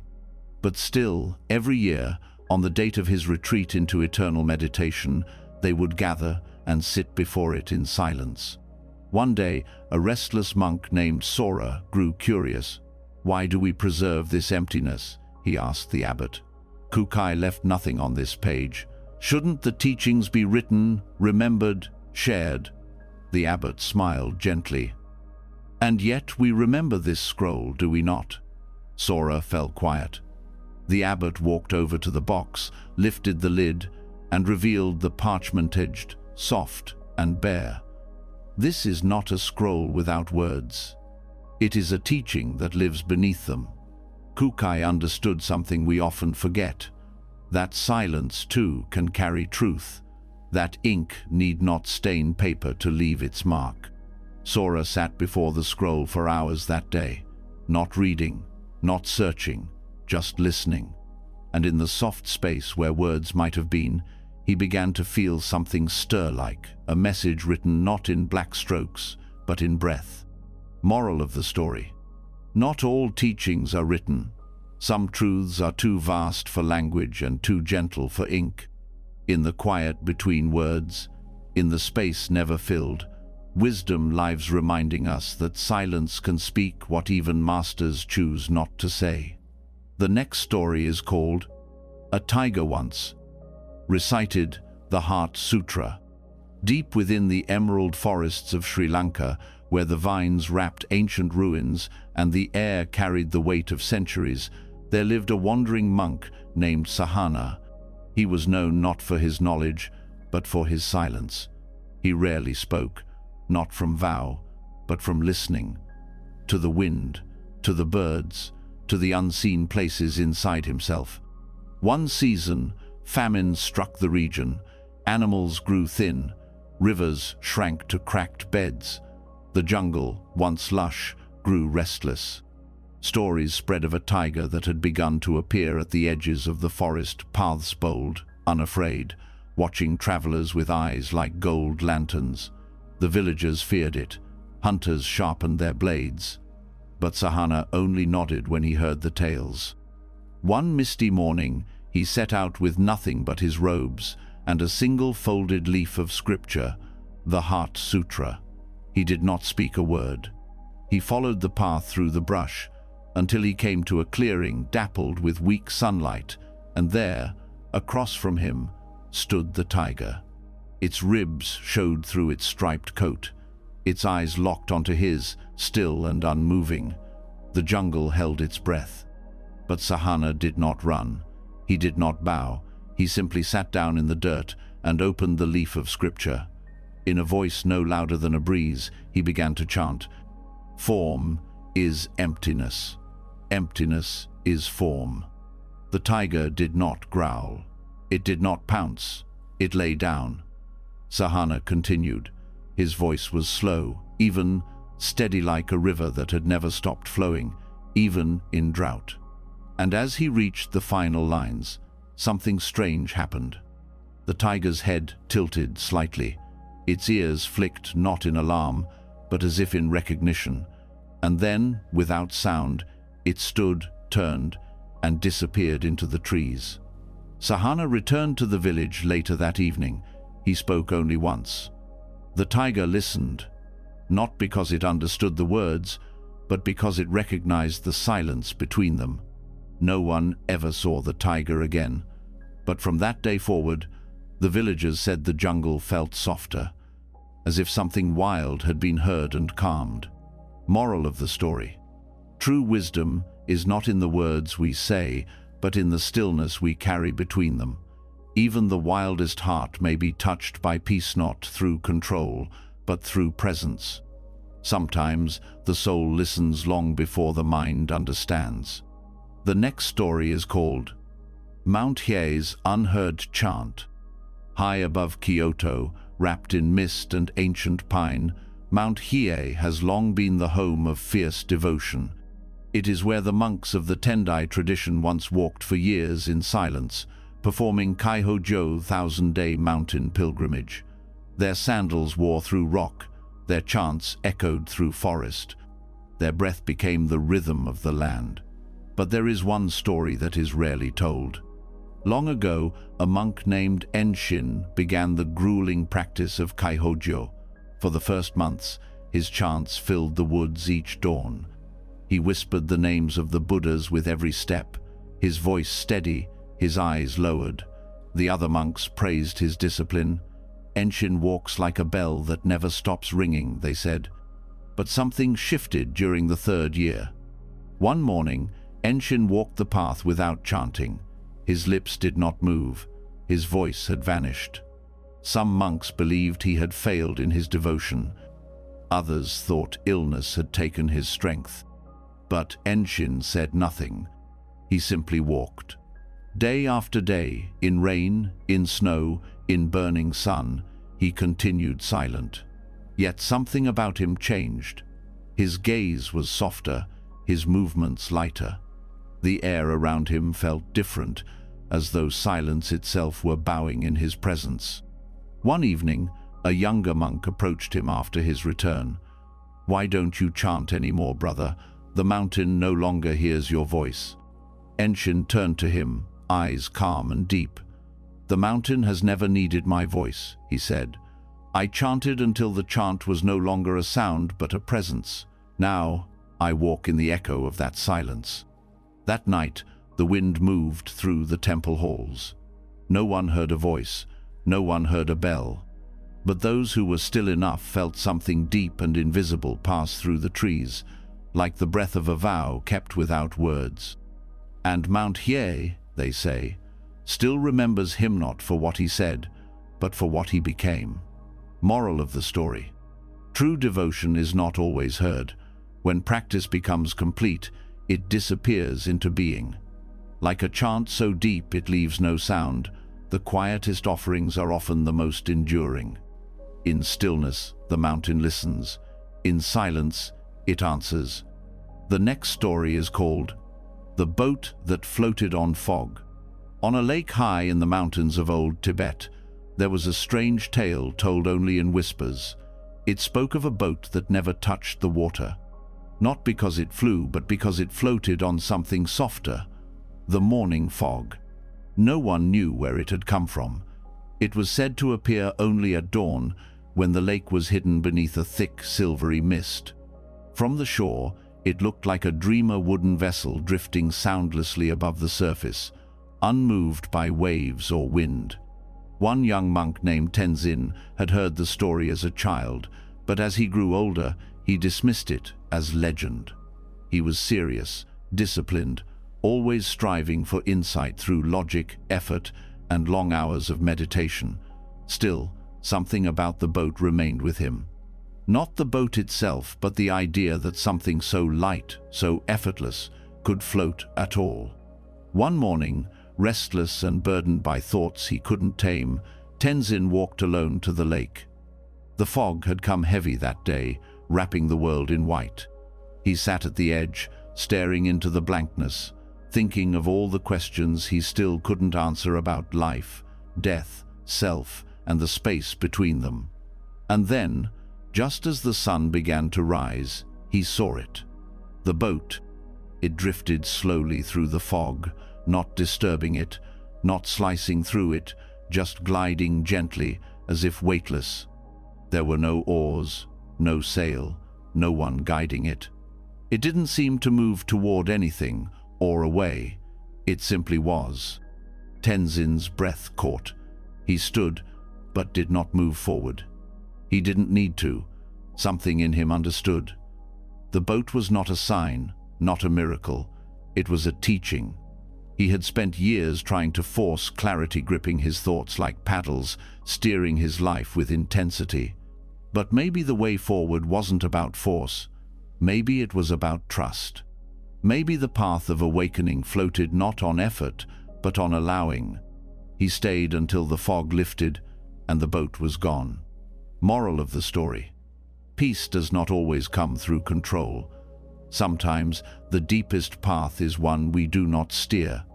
Like a boat on fog, the awakened life drifts with trust guided, not by force, but by stillness, presence, and surrender to what gently carries us. The next story is called Canon in the Breath Between Prayers. In a seaside temple carved into the cliffs of Kamakura, the statue of Canon, the Bodhisattva of compassion, stood gazing gently over the restless waves. Her eyes, half closed, held neither joy nor sorrow, only the quiet patience of someone who had listened to endless suffering and never turned away. Pilgrims came daily to offer incense and chant her name. Some wept for lost loved ones. Others prayed for health, forgiveness, peace. Their voices rose like the tide, steady, desperate, hopeful. And in the rhythm of those chants, many found comfort. But one day, a woman named Hannah arrived. She carried no incense. She did not kneel. Her heart was too broken for words. She had lost her son in a drowning accident, and since that day she could not pray. Not out of anger, but out of emptiness. Every time she tried to speak, her breath caught in her throat. Still, she came. Each morning, she sat before Canon's statue, unmoving, hands resting gently in her lap. Around her, others chanted, their voices rising in waves. But Hannah said nothing. She simply breathed, in and out softly, like the sea below. One morning, an old monk noticed her and asked, "Why do you sit in silence when the others pray?" Hannah looked at the statue, her eyes tired but open. "Because I have no words left. Only this breath." The monk nodded slowly. "Then you are closer to her than you think." He sat beside her in the quiet and whispered, "Compassion lives not just in the prayer, but in the breath between, where nothing is said, but everything is felt. Canon listens even there." That day, as the chants echoed through the temple, Hannah closed her eyes and let her breath carry her. No offering, no plea, just presence. And in the still space between her inhales and exhales, she felt something she had not in a long time. She was being held, not by answers, not by healing, but by something softer, a silence that understood. Canon did not speak. She didn't need to. Moral of the story: compassion does not always answer in words. Sometimes it lives in the quiet space we think is empty, in the pause between prayers, the breath we think is too small. There, the deepest listening begins. And there, we are never alone. The next story is called A Mountain Heard the Master's Bow. Far in the north, where snow crowned the mountains and clouds clung low to the trees, there was a temple built into the side of a cliff. The wind there was sharp, the days were short, and the silence, at times, felt deeper than the sky. The monks who lived in this temple spoke little. Their practice was zazen. Their teacher, Master Akio, was known not for what he said, but for how he bowed. He bowed every morning to the mountain, not in prayer, not in worship, just a simple, steady bow before the great peak that rose behind the temple like a sleeping giant. He made no announcements. He rang no bell. He simply stepped out into the cold at sunrise, faced the mountain, and bent low with reverence. One winter, a novice named Riku arrived, young, eager, and full of questions. "Master," he asked one day, "why do you bow to the mountain? It cannot see you. It does not respond. You bow to something that never bows back." Master Akio did not answer with words. He simply motioned for Riku to follow him into the snow. They stood at the edge of the cliff, facing the vast mountain range. The air was still. The wind had gone silent. Then Master Akio bowed, a deep, slow, grounded gesture. Nothing moved. Nothing stirred. And then, across the great divide, something happened. A low, soft rumble echoed from the mountain's belly like a distant drum, or a breath long held. Snow from a high ledge slid free and drifted down in slow, dancing silence. The mountain had not bowed in return, but it had heard. Riku's eyes widened. The master spoke just once. Respect does not require recognition. True reverence shapes the heart of the one who gives it, not the one who receives it. And sometimes even the mountain listens. That night, Riku lay awake, not from confusion, but from something quieter, a feeling that the world was larger than he had thought, and that silence, too, could respond. Moral of the story: when we bow without needing a reply, we touch the heart of humility. True reverence does not demand acknowledgement, it transforms the one who offers it. Even in silence, even without reply, the universe may still be listening. The next story is called The Chrysanthemum That Sang Sutras. In the gardens of a modest Zen temple, tucked between worn stones and weathered wooden walkways, bloomed a single white chrysanthemum. It was not placed in the temple's altar or admired in the daily routines of the monks. It grew wild, in a forgotten corner behind the meditation hall, where shadows stretched long and no one swept the leaves. No one, except for old Sister Hana. She was a silent nun, soft in her steps and slow in her speech, known mostly for her quiet tending of the garden. Each morning before sunrise, she would bow gently to the earth, remove fallen petals with care, and whisper short verses of the Heart Sutra to the growing things around her. One day, a young novice named Yori asked her, "Sister Hana, why do you chant to a flower that cannot hear?" Hana looked up, her eyes calm and weathered like the stone steps. She smiled and answered, "Who told you it cannot?" Yori laughed nervously. "But it's only a flower. It doesn't have ears. It doesn't understand Sanskrit or teachings." Sister Hana rose slowly and led him to the corner of the garden where the chrysanthemum stood tall, untouched by wind or insect, shining in the pale morning light. Its petals were open, trembling softly in the breeze. "I chanted here every day last winter," she said, "when the ground was frozen and nothing grew. I thought my voice was fading into nothing, but now this flower blooms here and nowhere else in the temple." Perhaps it did not understand the words, but perhaps it understood the love behind them. That evening, Yori sat beside the flower alone. He did not speak. He did not chant. He simply breathed. And in that stillness, he felt something unexpected, a softness within him responding, like the echo of a sutra sung without sound. The next morning, both he and Sister Hana returned, and when she whispered her prayer again, the wind caught the petals of the chrysanthemum, lifting them gently. Yori did not say a word, but he understood. Moral of the story: words spoken with presence are never lost. Even if unheard, the spirit behind them remains. Like a flower blooming in silence, the heart absorbs more than meaning, it absorbs intention. And sometimes, the quietest offerings are the ones the world remembers longest.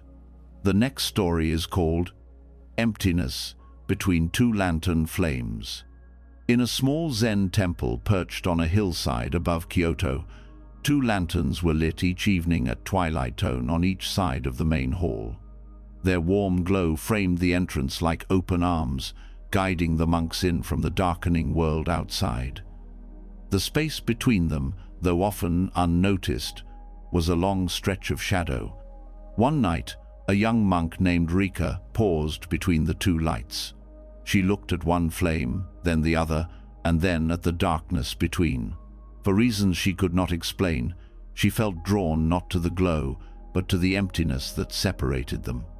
Something about it echoed her own inner silence. Later, during tea, she asked the head priest, "Master, why do we light 2 lanterns, but leave the space between them dark?" The old priest sipped quietly and smiled. "That space," he said, "is where the light becomes meaningful. Riker frowned. But it's empty. Yes, he replied. And so are you sometimes. So is the sky. So is the space between each breath. Emptiness is not nothing, it is the doorway. That night, Riker could not sleep. She returned to the hall and stood again between the two flames. She breathed deeply, watching the soft flickering on either side.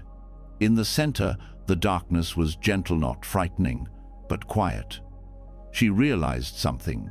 Neither lantern tried to reach across the space. They simply offered their own light, trusting the gap between them. She sat down in the center, in the shadows. Her thoughts, once bright and demanding, began to soften. She didn't try to be peaceful. She didn't try to understand. She only allowed the emptiness to surround her, as if it were holding her without form, without condition. In the stillness between the flames, Riker no longer felt separate or lost.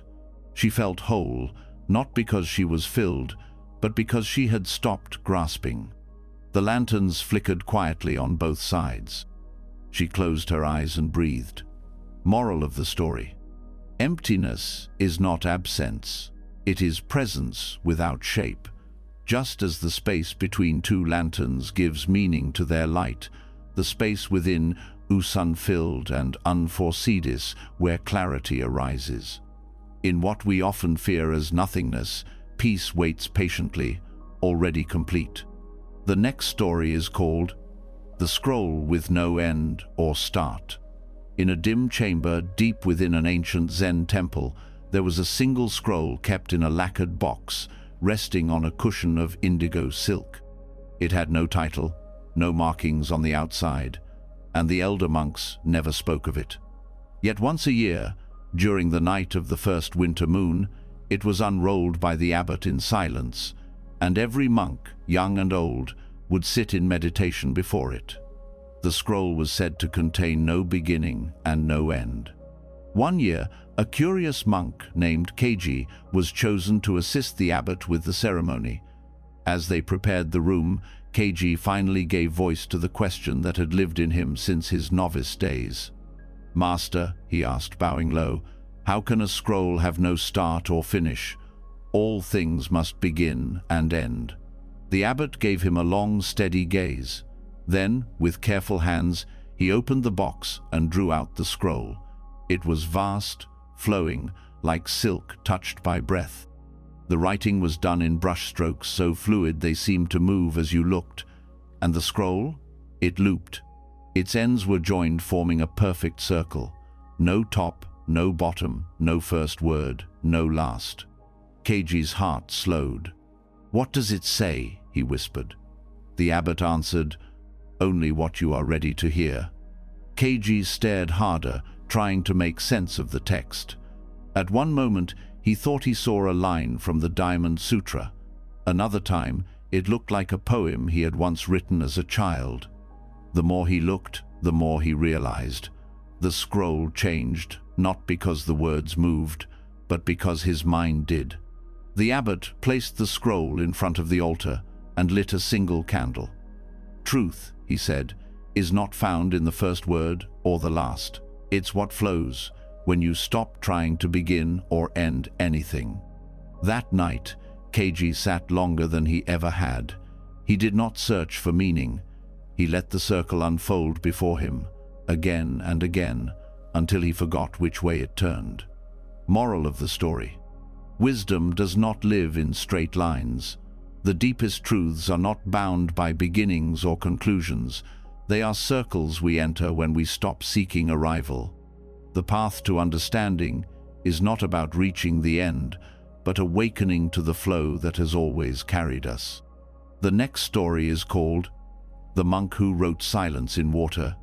In a mountain village where clouds drifted low enough to touch, there lived a monk named Tetsuo.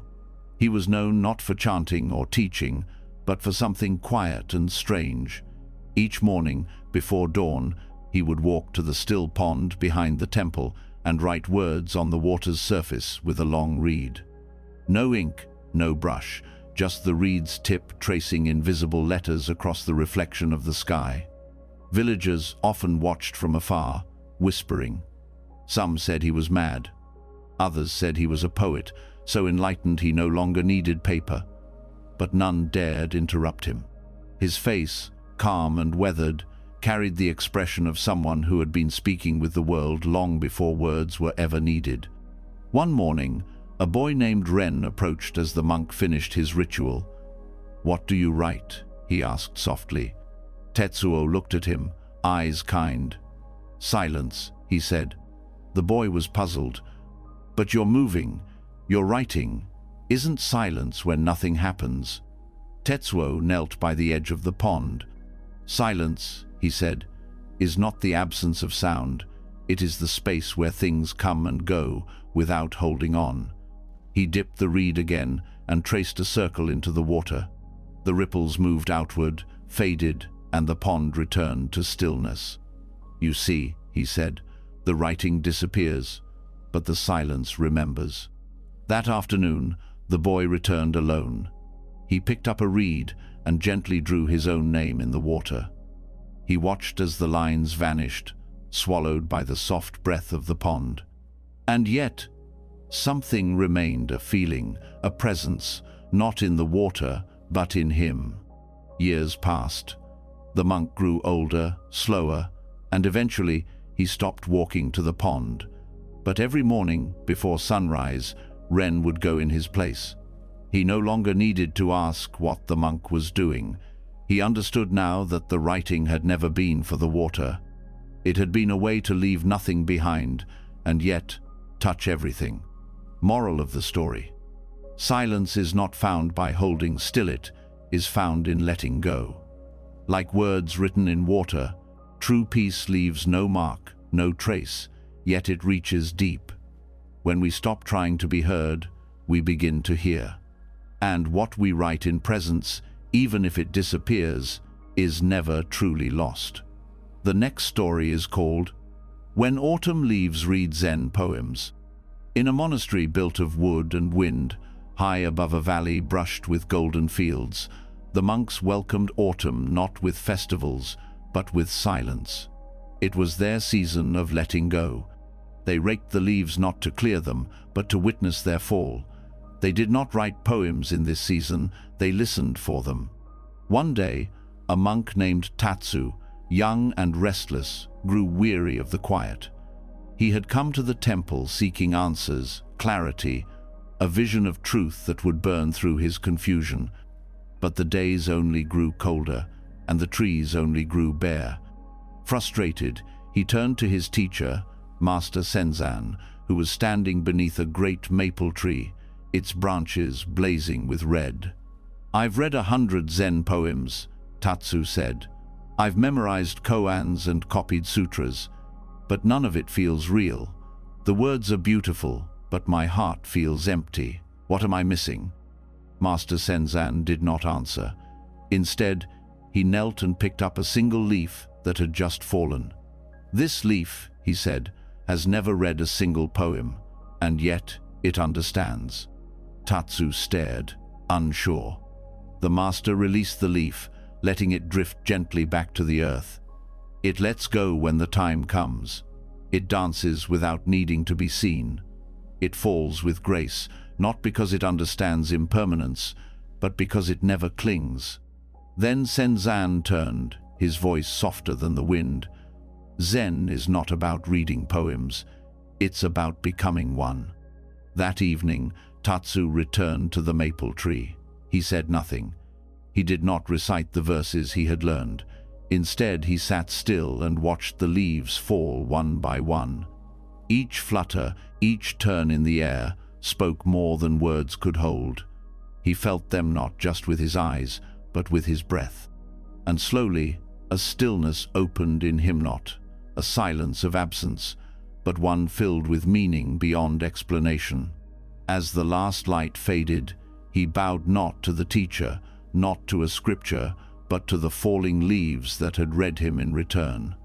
Moral of the story: Zen is not found in the poems we read, but in the letting go we live. The world is always reciting its verses through wind, through falling leaves, through the quiet rhythm of change. When we stop clinging to understanding, we become the understanding itself. The next story is called The Sound of a Smile at Midnight. In a monastery tucked along the edge of the forest, where the night sounds echoed like ancient songs, a monk named Ain lived in quiet service.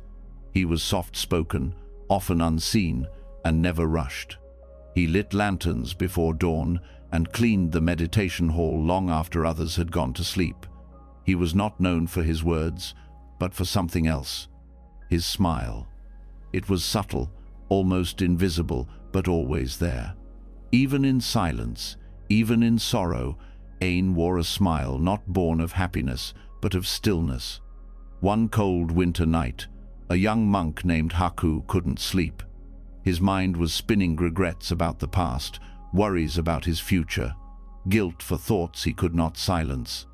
He wandered the temple halls in darkness, hoping the moonlight might quiet him. That's when he heard something unexpected, a soft sound, barely more than a breath. It wasn't a voice or a bell. It was warm, gentle. It was the sound of Ain smiling. The older monk was sweeping the temple steps under the stars, his face lit faintly by a flickering oil lamp. There was no one to see him, no one to thank him. And yet his smile radiated like a lantern in the dark. Haku approached, confused. "Why are you smiling, master? It's cold, it's late, no one is here." Ain paused, leaning gently on his broom. "Exactly," he said. "It is midnight. The world is asleep. My thoughts are quiet. Even the wind has stopped asking questions. What more is needed?" Haku looked around. Nothing had changed. The night was still dark. His questions were still unanswered. But somehow, in that moment, everything felt softer. That night, Haku sat in his room and didn't try to meditate. He didn't wrestle with his thoughts. Instead, he listened to the silence, to the moonlight, to the echo of that quiet smile. And in the darkness, a light grew not around him, but within him. He too began to smile. Moral of the story: peace doesn't always arrive with answers. Sometimes it appears gently, like a smile in the dark, uninvited, unexplained, but deeply known. The soul speaks in silence, and when we listen closely, even midnight begins to glow. The next story is called Bodhidharma's Other Gaze. In the snowy silence of Mount Song, where cliffs cut into the sky and clouds rest on the eyelids of the earth, Bodhidharma once sat facing a wall for 9 years. He said nothing. He taught no one. His gaze fixed, unshaking, toward the stone in front of him. Monks and wanderers came from far places to see him, to understand his message, but he never spoke. One day, a scholar named Chen climbed the mountain with scrolls strapped to his back and questions burning in his chest. He had studied the sutras, mastered logic, and carried the sharp confidence of a man who thought he knew the shape of wisdom. He bowed low before Bodhidharma. "Master," he said, "I've come to learn the heart of Zen. Speak to me. Show me your gaze." Bodhidharma did not move. Chen waited for hours. The wind screamed between the rocks, but the master remained still. Finally, with frustration swelling in his voice, Chen stood and said, "If you won't share the truth through your eyes, what is left? What are we supposed to see?" And then, unexpectedly, Bodhidharma blinked and turned his face slightly, just for a breath, as though looking not at the wall, but inward. A pause, a moment, nothing more. Chen froze. He realized the master had not been staring at stone all these years. She had been looking past it, through it, not outward, but inward, into the place where no scripture reaches, no concept holds, into the truth that cannot be seen with the eyes we use for reading or judging. It was not the first gaze that held the teaching.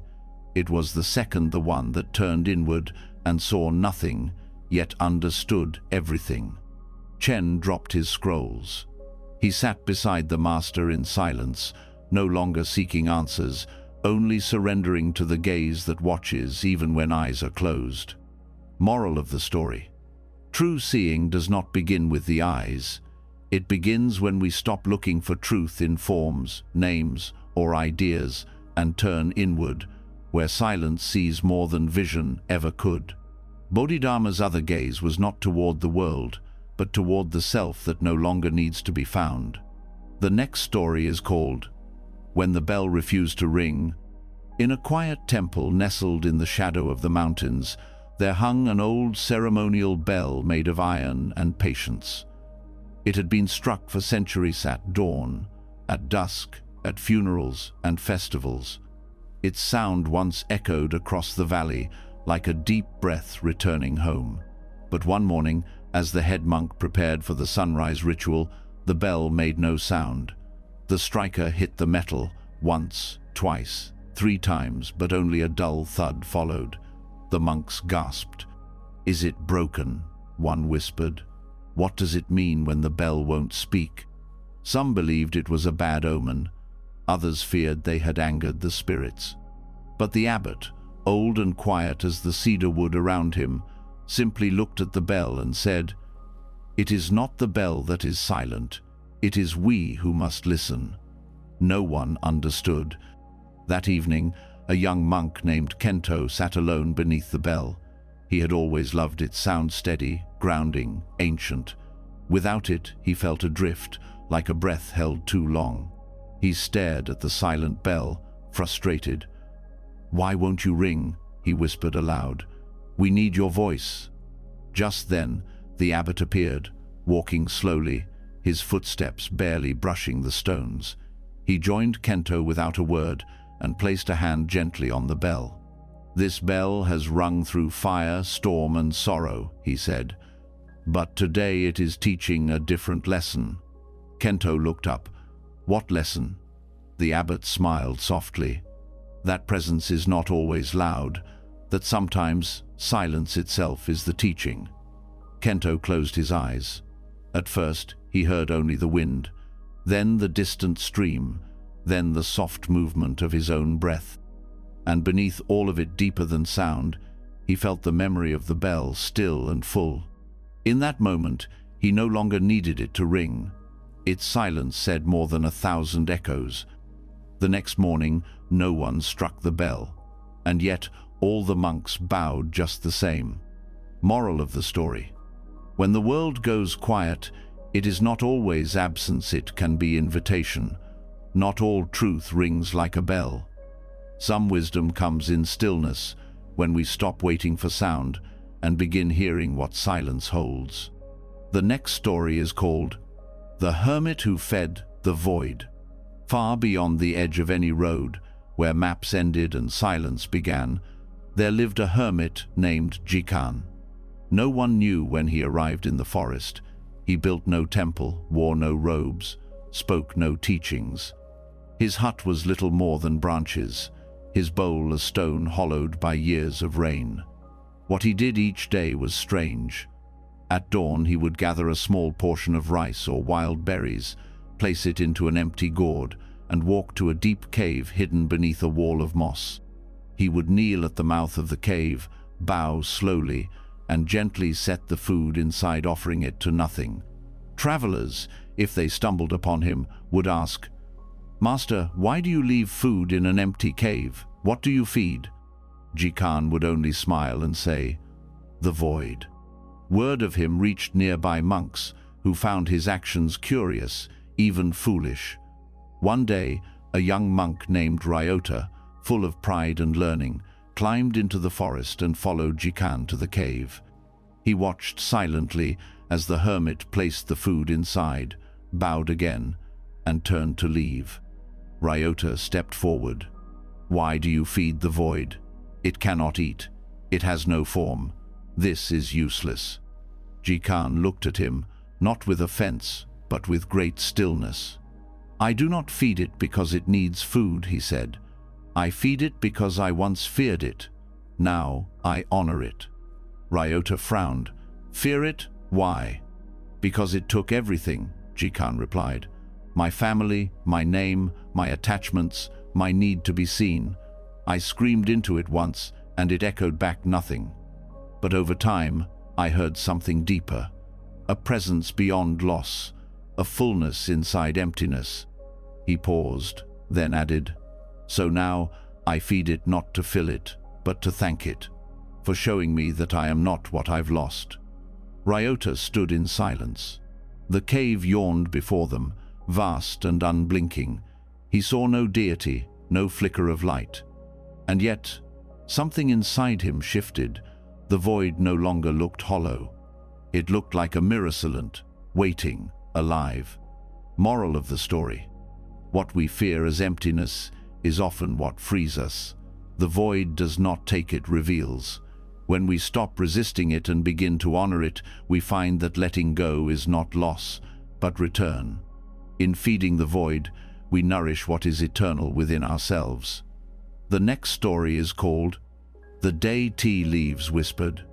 In a modest temple deep in the hills of Nara, there lived an elderly monk named Shunyo, known for his tea. He prepared it not with flair or ceremony, but with a calm so deep that simply watching him pour water could still the mind. His tea was not famous for its flavor, but for how people felt afterward, light, quiet, and strangely whole. One rainy afternoon, a young visitor named Aiko arrived at the temple. Her heart was heavy with questions about her path, her worth, the noise of the world that never seemed to stop. She had heard rumors that Shunyo's tea could bring peace, and so she climbed the stone steps, soaked in doubt and rain, to ask for a cup.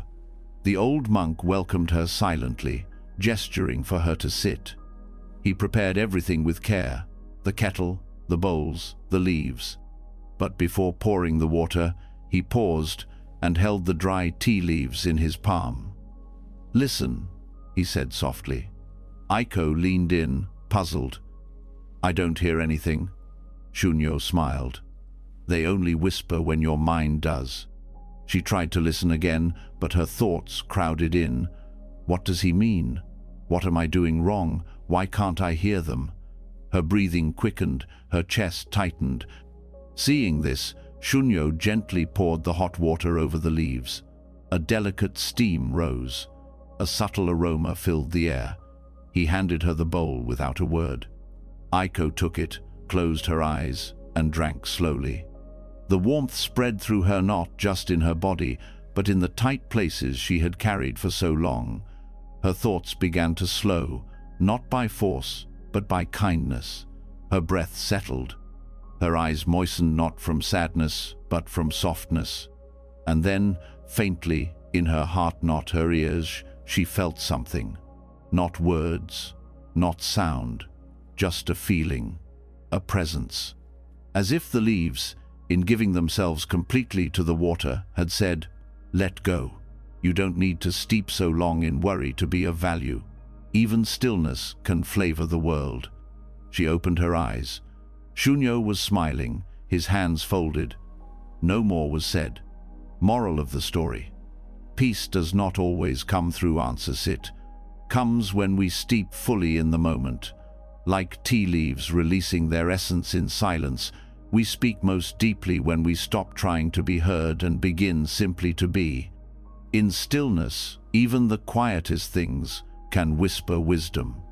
The next story is called The Cave That Taught Stillness. High in a jagged cliffside, hidden behind a veil of vines and thyme, there was a cave that no one dared enter. Locals said it had no end, that if you stepped too deep inside, you would never return. The wind that emerged from it was always cold, even in summer, and birds never nested near its mouth. One day, a monk named Anju arrived in the village below the cliff. He was known for his tireless questioning of life, of the Dharma, of the noise that never seemed to quiet in his mind. His robes were worn, his eyes tired, but his hunger for clarity burned on. When he heard of the cave, he asked to be led there. "It's not a place for answers," one farmer warned. "Only silence lives there." Anju smiled. "Then that is where I belong." He climbed the cliff alone, bringing no food, no books, no chants. He bowed at the mouth of the cave, then stepped inside. The darkness was complete. For hours, perhaps days, she sat in that silence. At first, his thoughts screamed. His past rose up like thunder. Regrets, fears, old memories, all of them echoed against the cave walls. He could hear his own breath like a drum, and the beat of his heart sounded like footsteps behind him. He was sure the cave would swallow him whole. But there was nowhere to run, no distraction, no fire, no voice. And so, he stayed. At some point, he noticed something strange. The cave had not changed, but his fear had. The silence was no longer heavy, it was soft. And beneath it, there was a rhythm, not loud, not dramatic, but steady, like the earth itself was breathing, and he was breathing with it. He did not need to understand anything. He did not need to escape anything. The stillness had not been waiting to trap him. It had been waiting to receive him. When Anju finally emerged, his face was different. He spoke little. He walked gently, not as if he had found something, but as if he had finally stopped searching. Moral of the story: stillness is not the absence of chaos, it is the space that holds it without fear. When we stop trying to escape our own noise and sit fully within it, we discover that silence was never outside of us. It was always waiting inside, patient as stone, ready to teach without a word. The next story is called Zazen on the Tongue of a River. At the edge of a winding river in a quiet valley, there sat a stone slab shaped like the tongue of a dragon. Smooth and long, it stretched just into the current, kissed gently by the flowing water. The monks of the nearby temple called it the tongue of the river, and once a year they would take turns sitting on it in meditation, facing upstream, where the water came from, as a symbol of listening to life itself. One spring morning, a monk named Soma was chosen for the sitting. He was young, serious, and tightly wound with effort.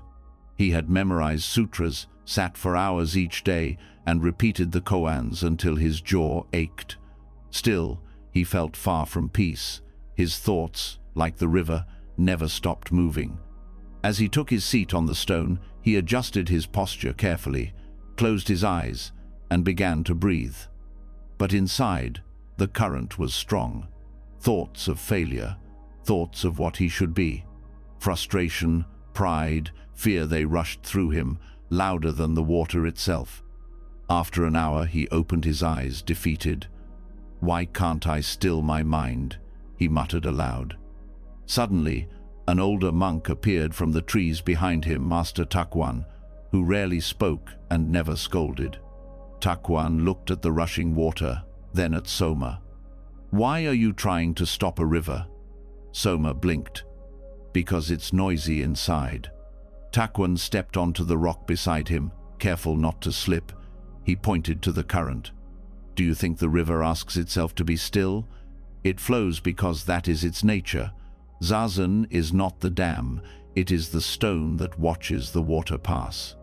Soma looked at the water again, fast, constant, full of eddies and bubbles. He sat back down, softer this time.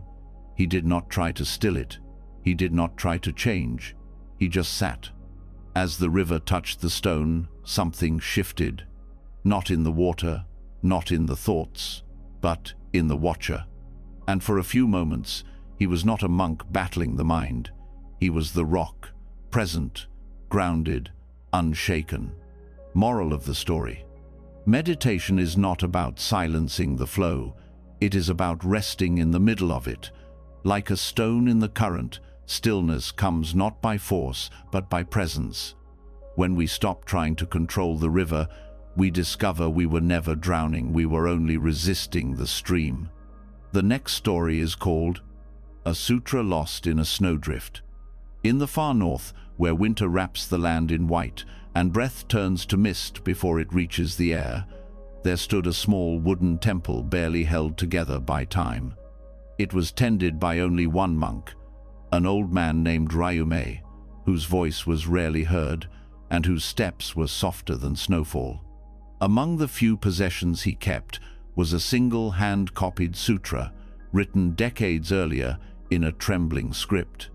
It had been given to him by his dying teacher, a parting gift filled with wisdom, memory, and love.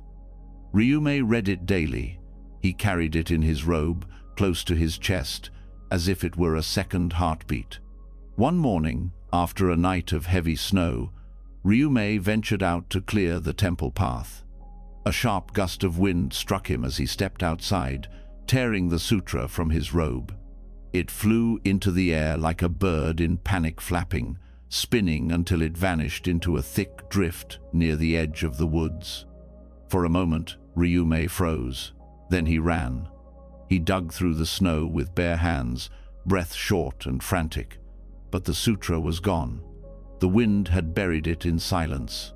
He returned to the temple, his robe soaked, his hands red with cold, and sat before the altar with empty fingers. "I have failed you," he whispered to his teacher's memory. "I lost your words." The wind pressed against the walls. The snow fell like soft ash. And then, something inside him loosened, not sorrow, not regret, but a strange calm. He sat longer. Hours passed. Eventually, he spoke again, not to the past, but to the stillness. "Maybe your words were never in the paper." The next morning, Ryumei did not search the snow. Instead, he lit incense and began to copy the sutra again, not from memory, but from presence. The words flowed not exactly as before, but with the same heart. With each stroke, he realized the teachings had never left him. What had been lost in the snow had only revealed what could never be taken. Moral of the story: the truth is not bound to the page. What we lose outside often shows us what we already carry within. A teaching written in ink can vanish, but a teaching lived in the heart becomes part of the falling snow, the breath, the silence, forever present even when unseen. The next story is called The Whisper Beneath the Koan. In a temple shrouded by pine and mist, nestled far from the noise of roads or towns, a monk named Ryo was given his first koan. It was short, strange, and impossible. What is the sound of one hand clapping? He sat with it for days. He recited it aloud, carved it into the frost on his window, wrote it on slips of paper, and burned them in the incense bowl. What is the answer? He begged in his thoughts. What is the right way to see it? What does the master want from me? When Ryo brought his confusion to his teacher, the old man said nothing. He simply nodded and added, "Good. Now carry it in your breath." So Ryo did. He whispered the koan while sweeping leaves, chanted it in his sleep, and repeated it under his breath like a bird calling through fog. But the more he searched, the further peace seemed to drift. It was like trying to catch wind with his fingers. One sleepless night, Ryo wandered into the temple garden. The moon was bright but cold. He sat on a mossy step and whispered again, "What is the sound of one hand clapping?" And then, nothing. Not an answer, not clarity, just silence. But in that silence, something subtle stirred. A feeling not loud, not proud like the hush that comes before rain, or the way a mother listens to her child without interrupting. There, beneath the words of the koan, beneath the layers of trying, was something that didn't speak, but was always speaking. Not the koan itself, but the space it opened. In that breath, Ryo smiled. Not because he had solved it, but because the need to solve had melted. He bowed to the moon, to the cold, to the question that had finally stopped demanding to be answered. He returned to the master and said nothing, and the master smiled, too. Moral of the story: koans are not riddles to be solved. They are doors to what lies beneath thought. The true answer is not found in shouting for meaning, but in hearing the whisper beneath the noise. When the question no longer needs to be answered, it begins to answer you. The next story is called The Whisper Beneath the Koan. In a dim meditation hall, lit only by a single candle and the breath of silence, students sat facing the wall, their legs folded and minds aching with questions. On this particular evening, the master had given them a koan. What is the sound of the mind before it is born? The words pulsed like thunder in the minds of the monks. Each tried to solve Ito, break it open with thought, logic, or cleverness. Some imagined silence. Others imagined the first sound ever made. But no answer seemed complete. They grew restless, their minds spinning louder the longer they sat. One novice, named Yori, felt especially frustrated. He clenched his jaw, repeating the koan over and over like a stone in his mouth.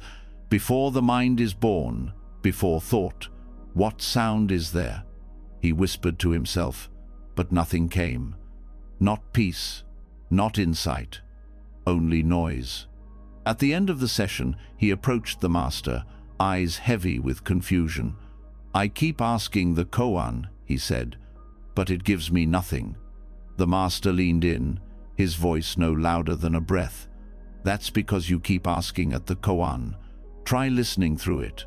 Yori was stunned. "I don't understand." The master smiled. "Exactly." That night, Yori returned to the hall alone. He sat in front of the empty cushion, the koan in his heart but no longer on his lips. He stopped demanding it to answer.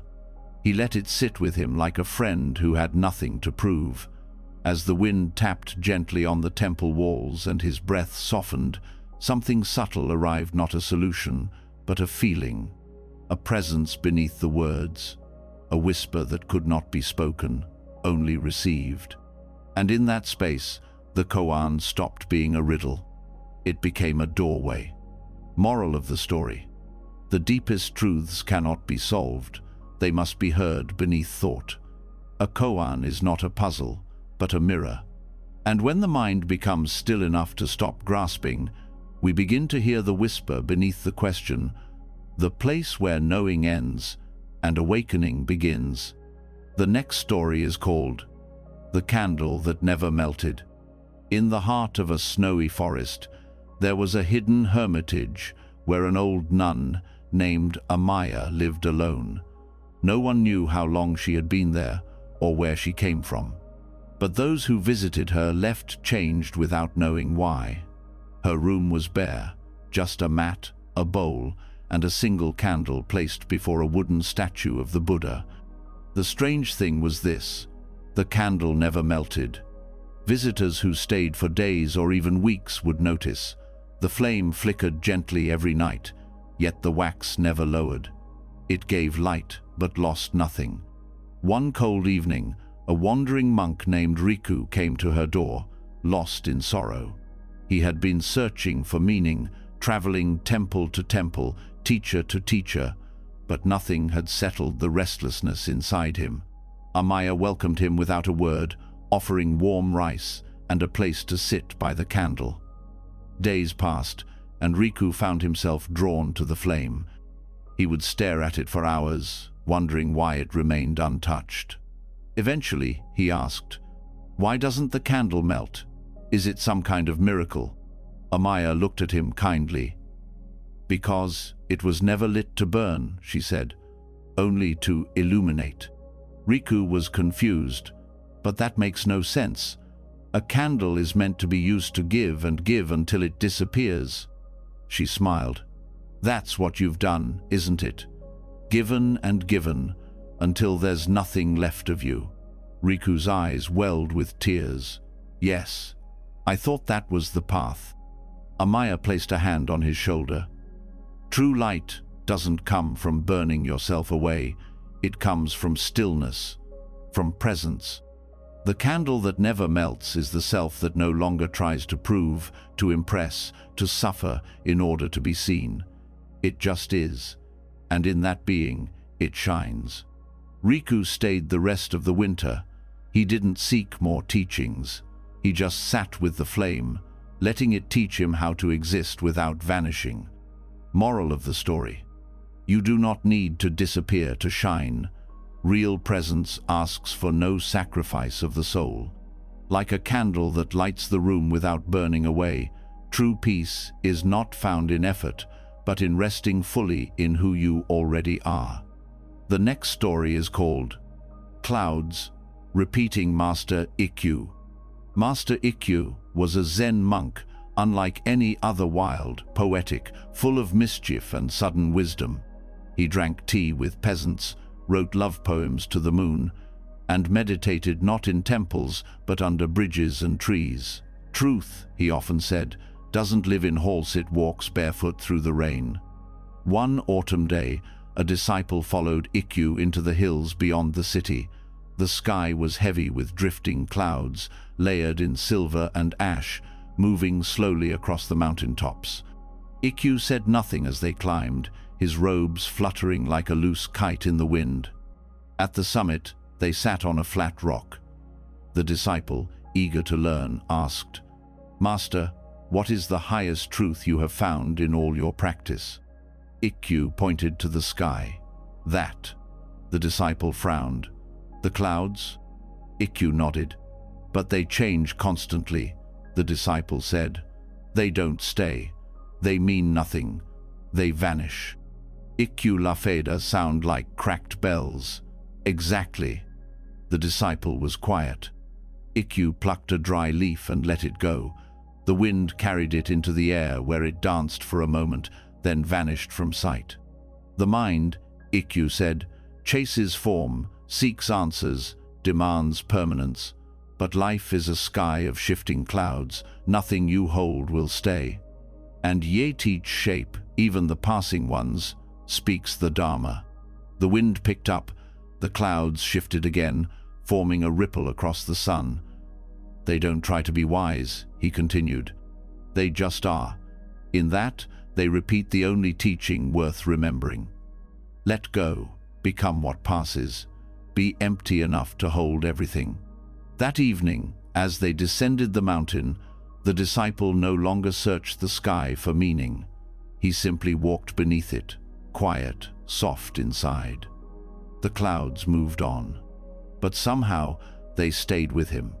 Years later, he would say that Ikkyu had once written the truest sutrabut with sky instead of ink.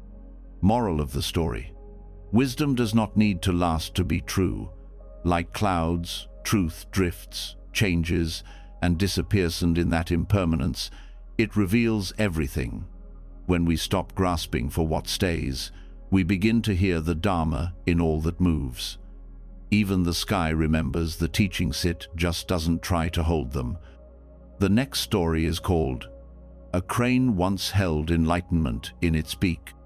In a quiet marshland at the edge of an old Zen temple, cranes gathered each winter, standing tall in the shallow waters like silent monks.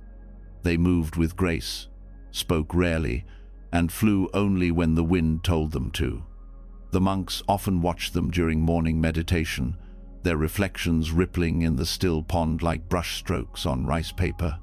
There was one crane, white as snow with a black crown, that came each year and stood by the same stone.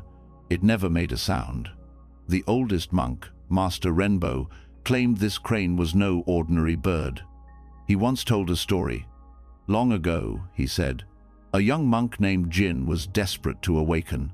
He sat in zazen for days without rest. He chanted the Heart Sutra until his voice grew hoarse. He read every scroll, fasted until he collapsed. But still he felt far from enlightenment. Frustrated, Jin went to the marsh, away from the temple, and shouted into the sky, 'What must I do to awaken? I have given everything.' Just then, the crane appeared gliding over the reeds, wings wide like silk. It circled once, then landed near Jin, a silver fish in its beak. Jin stared, confused, trembling with hunger, anger, and longing. The crane looked at him, head tilted, and then, slowly, without fear, it offered the fish. Jin reached for it with shaking hands, but the moment he touched it, the crane let go, and the fish slipped back into the water with a splash. Jin gasped. But the crane did not fly away. It simply bowed its long neck and returned to stillness. Jin sat down, stunned, and in that moment something cracked not his body, not his effort, but the desperate need to grasp what could never be held. He began to laugh soft, then loud. The kind of laughter that comes not from joy, but from the falling away of illusion. He returned to the temple empty-handed, but full. And the crane? It still returns, year after year, never carrying a fish, but always holding something deeper in its silence. Moral of the story: enlightenment cannot be caught, consumed, or owned. It arrives when we stop reaching. Like a gift offered by a crane, its value is not in what is held, but in what is revealed when we finally let go. The next story is called The Footprint That Floated. On the soft edge of a forested lake in northern Japan, there was a small retreat center where monks would go to practice walking meditation, slow, mindful steps across earth, with no goal but presence. The shoreline, quiet and still, was sacred ground to them. The sand there was said to hold the stories of those who had walked with true awareness. One early spring, a young monk named Yuto arrived. He was diligent and serious, but burdened by self-doubt. No matter how hard he tried, his mind filled with noise. Am I walking right? Am I mindful enough? What if I never awaken? He envied the older monks, whose steps seemed so light they barely touched the ground. Yuto confided in the guiding teacher, a quiet nun named Ima. When I walk, he said, my feet feel heavy, my thoughts drag behind me like chains. I want to float like the others, but I leave deep marks in the earth. Ima smiled and took him to the lake. They stood together in silence as the mist curled above the water. Then she said, walk with me. They stepped slowly along the shore. Yuto concentrated, hardened his breath, his steps, the feel of the ground. Still, he saw his footprints sink deep into the damp sand. Ima's, on the other hand, barely touched the surface. She seemed to glide, as if she had no weight at all. Frustrated, Yuto stopped. How can I be light like you? Ima turned and said, when I walk, I do not try to be light. I only stop trying to carry myself. Yuto looked down. But I leave such heavy prints. She pointed gently to the water. There, floating on the surface, was a single footprint, a sandal mark left in a thin layer of pollen resting atop the lake. It floated for a moment, then faded with a ripple. Ima whispered, the lightest step is not one that leaves no mark, it is the one that doesn't cling to the mark it leaves. Yuto stood still, then smiled. He took another step. This time, not to be perfect, not to impress the sand, just to walk. Moral of the story: awakening is not about leaving no trace, it's about not clinging to the traces we leave. When we stop measuring our steps, we begin to walk freely. The lightest footprint is the one that lets the earth hold. It then lets it go. The next story is called When a Ghost Meditated. In a forgotten corner of the countryside, where the wind rarely spoke and the trees grew old without names, there stood a temple that many had abandoned. The villagers said it was haunted. Whispers claimed that a spirit wandered its grounds, a pale figure in tattered robes, seen only at dawn, always seated in stillness. Most avoided the temple, but one curious monk named Nari, young and unshaken by stories, traveled there to see for himself. He arrived just before sunrise, the mist clinging to his robes like breath not yet exhaled. The temple was crumbling, silent except for the distant calls of waking birds. And then he saw it. There, in the middle of the open courtyard, sat a figure, motionless, cloaked in faded cloth, no eyes, no breath, yet, unmistakably, meditating. Nari approached slowly. The figure did not move. Heart pounding, he sat across from it, not out of bravery but because something in the silence called him. He closed his eyes and joined the stillness. Minutes passed, or hours. When he opened his eyes again, the figure was gone. He returned the next day, and the next. Each time, the ghost was already there waiting, seated, silent. And each time, Nari sat too, breathing gently, surrendering thought, no fear, no words. One day, the ghost finally looked at him. Its face was hollow, not terrifying but tired, worn not by evil, but by longing. Nari bowed deeply. "Why are you here?" he whispered. The ghost tilted its head and answered, without voice, in the quiet of Nari's heart. "Because I never found peace in life, so I sit now, in death, still trying to let go." Tears welled in Nari's eyes, not from fear but from understanding.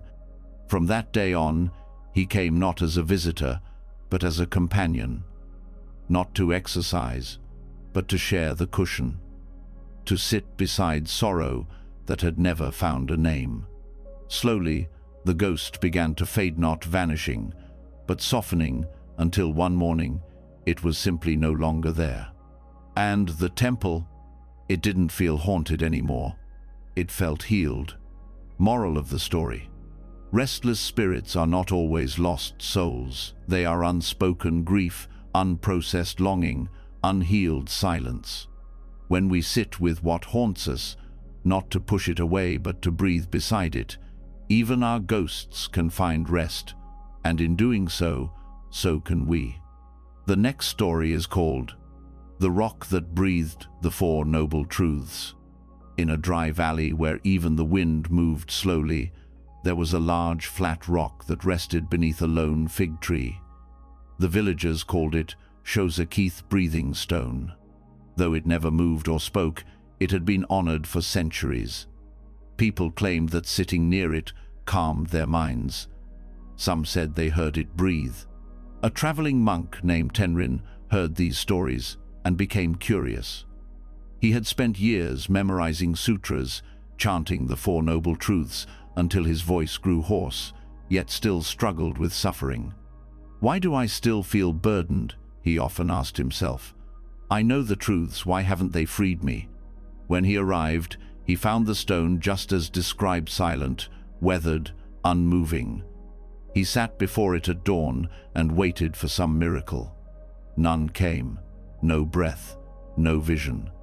Only the sun warming the stone and the rustle of dust through the fig leaves. Still, Tenrin remained, sitting day after day.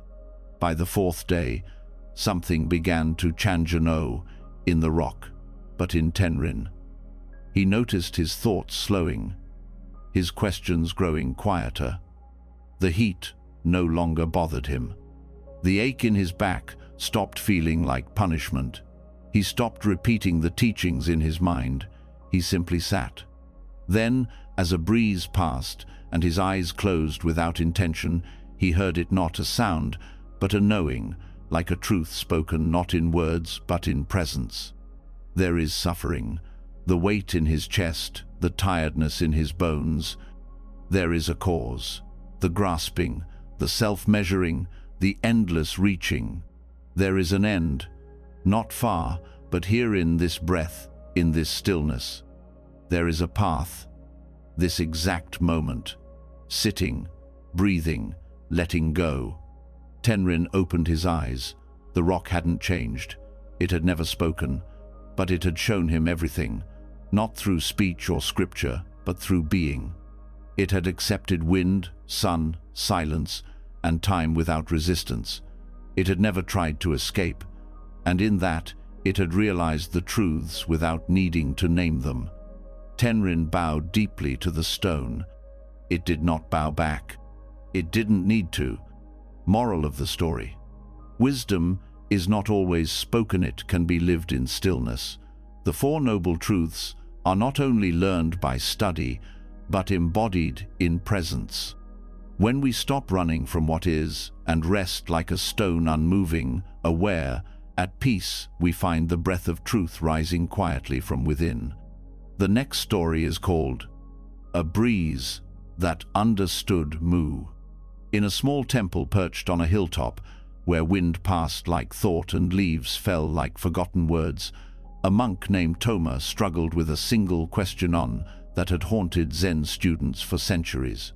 Does a dog have Buddha nature? The master had answered with only one word: mu. Nothing. No. Beyond yes or no. Toma repeated it day and night, like a prayer and a curse. Mu, mu, mu. He clenched his jaw. He meditated until his legs went numb. He fasted, walked in circles, stared at the moon. But still, no insight came. Only frustration. Why this word? He cried into the woods. What does it mean? What is it hiding from me? One evening, worn thin and hollowed out by effort, Toma sat beneath a maple tree. The wind had begun to rise, tugging at his sleeves and hair, tossing golden leaves into the air like blessings or riddles. He closed his eyes and whispered again, "Mu." But this time, he did not repeat it as a challenge. He did not demand it to open. He just let it be. And in that moment, the breeze shifted. It moved through the leaves, around his body, into his breath. He wasn't thinking. He wasn't trying. He wasn't separate. And in the hush between branches, the breeze whispered not in words, but in presence. It didn't answer mu. It was mu. A wind with no beginning, no edge. A moment that held everything and nothing. A clarity that didn't explain, but erased the need for explanation. Toma opened his eyes, and the world was still there unchanged. The same stones, the same path, the same quiet temple behind him. And yet, he laughed. Not because he understood the koan, but because the koan had disappeared. There was no dog, no question, just this breeze. And it was enough. Moral of the story: some questions are not meant to be answered, they are meant to dissolve us.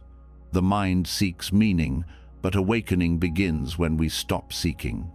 Like a breeze that understands mu, truth is not found in knowing, it is felt when we no longer need to ask. The next story is called When a Bowl Refused to Be Empty. In a quiet Zen temple surrounded by rice fields and reeds, there was an old kitchen bowl used by the monks for preparing meals. It was nothing special, wooden, worn, with a small crack along one side. But it had been passed down through generations, always placed beside the hearth, used daily, never discarded. One day, a young monk named Riku was asked to clean the kitchen after morning meal. He found the old bowl still holding a small amount of leftover rice. With care, he washed it thoroughly and left it upside down to dry. The next morning, he returned to find the bowl full again, just a few grains of rice, but enough to surprise him. Confused, Riku asked the elder monk, "Did someone use the bowl after me?" The elder shook his head. "No one touched it. That bowl has not been empty in many years." Riku frowned. "But I cleaned it." The elder nodded.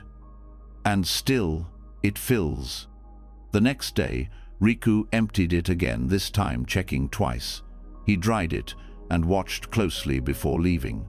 But when he returned, once again, a few grains rested at the bottom. He brought it to the head monk. "Is this magic?" he asked. The head monk smiled, placing a hand on Riku's shoulder. "No, it's not magic, it's the mind," he explained. "This bowl was once used by a monk who gave away his portion every day to someone more hungry. No matter how little he had, he gave. Over time, the monks began placing a few grains back into the bowl in secret, not to feed him, but to honor what he had emptied. And even after he passed, the habit remained." Riku was silent. The head monk continued, "Some things cannot be emptied, not because they hold too much, but because they are always being filled with what is given, not taken. A bowl like this teaches us that the more we offer, the less we lack." That evening, Riku sat beside the old bowl. He placed one grain of rice inside, not to fill it, but to say thank you. Moral of the story: true giving never leaves us empty. Like a bowl filled by quiet generosity, The heart that offers without clinging is never bare. When we release from self and give with sincerity, something unseen fills us again and again with enough to share and more than enough to stay whole. The next story is called The Inkstone with No Owner. In a quiet temple tucked among pine-covered slopes, there was an old calligraphy room no one used anymore. Dust had softened the corners of the shelves, and scrolls hung still on the walls like memories trying not to fade. At the center of the room sat an inkstone, smooth, black, worn by time and thousands of brushstrokes. No one knew who it had belonged to. Some said it was the inkstone of a great Zen poet. Others believed it had been left by a wandering master who never signed his name. But for years, it remained untouched, as if waiting for a hand that would never return. One day, a novice named Emmy wandered into the room. She had just failed her first koan. Her calligraphy was clumsy, her posture uneven, and her thoughts too loud. She felt like she didn't belong. Drawn by silence, she sat down before the inkstone. Something about it comforted her, its stillness, its emptiness, its refusal to claim greatness. She picked up a nearby brush, poured a few drops of water onto the stone, and began to grind the ink. The scent rose slowly, earthy, deep, almost like rain soaked into memory. She dipped the brush and hesitated. "But I have nothing wise to say," she whispered. Then she remembered something her teacher had once told her: "Write not to speak, but to see." So she let the brush move, not to impress, not to prove, just to breathe through the tip of the bristles. Her characters were uneven. The ink ran in places, but her hand didn't shake. She wrote one word: empty. Then another: enough. And as the final stroke dried, she looked down at the inkstone and realized this stone had never needed an owner. It had simply waited, not for someone perfect, but for someone present. Years later, that calligraphy still hung in the temple hallway. People passed it daily, never knowing who wrote it. The brush was forgotten. The name was never recorded. Only the feeling remained. Moral of the story: true creation asks for no ownership. The deepest expressions come not from identity, but from surrender. Like an inkstone with no master, wisdom appears not when we try to make something important, but when we allow ourselves to be fully here, and let that be enough. The next story is called Shadows. Chanting in an abandoned zendo. In a forgotten mountain pass, overgrown with pine and thyme, there stood an abandoned zendoit's roof, partially caved, its walls worn soft by rain. No one had entered it in decades. The floor was cracked, the cushions torn, and yet, on certain mist-heavy mornings, locals swore they heard low chanting coming from within. They called it the place where shadows pray. One autumn, a traveling monk named Issei heard the stories and felt drawn to visit. He had spent many years in practice, but had recently fallen into a deep silent sino, the peaceful kind, but the heavy kind, filled with doubt. What is left of the Dharma, he wondered. When the halls are empty, the teachings faded, and even the teacher is gone. When he arrived, the zendo was just as described: lonely, dark, hollow. He stepped inside. Dust lifted in slow spirals around him. Spiderwebs clung to the beams like forgotten sutras. And yet the air felt full, not of sound, but of presence. He sat on the one remaining cushion and closed his eyes. At first, there was only the creak of wood and wind outside, but then, faintly, almost like memory, he heard it, chanting. Not from any living throat, not from his own thoughts, but from somewhere within the bones of the zendo itself. It was rhythm without voice, intention without word. He opened his eyes. No one was there. But the shadows on the wall moved slightly, not with fear, but with quiet, purpose-like monks bowing in silence long after the bell had stopped ringing. Issei stayed all night. He did not chant aloud. He did not question. He only breathed. And as the stars moved overhead, he felt something soften inside, the realization that practice never truly ends. Even when the form is gone, even when the voices are silent, something remains. In the breath of the space, in the imprint of devotion, in the echo of sincerity. Before leaving, he bowed to the empty hall not in mourning, but in reverence. Because what once was sacred never fully disappears. It just moves into the stillness. Moral of the story: the Dharma does not depend on walls, voices, or presence. True practice lingers like an echo, carried by breath, memory, and intention. Even in silence, even in ruin, the spirit of devotion continues like shadows that bow long after the light has gone. The next story is called The Peony That Felt Nirvana. In the temple gardens of a quiet Zen monastery, there bloomed each spring a single peony pale pink, full and soft as morning breath. The monks tended it with care, but never spoke of it with reverence. It was, to them, simply a flower. Nothing more, nothing less. But one monk, an aging practitioner named Kosho, visited the peony daily. He sat by it, sometimes in silence, sometimes humming old chants beneath his breath.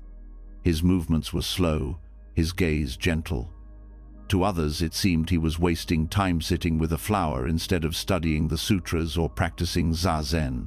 One day, a younger monk named Shin, who was eager for awakening and impatient with stillness, asked him, "Why do you visit that flower every morning?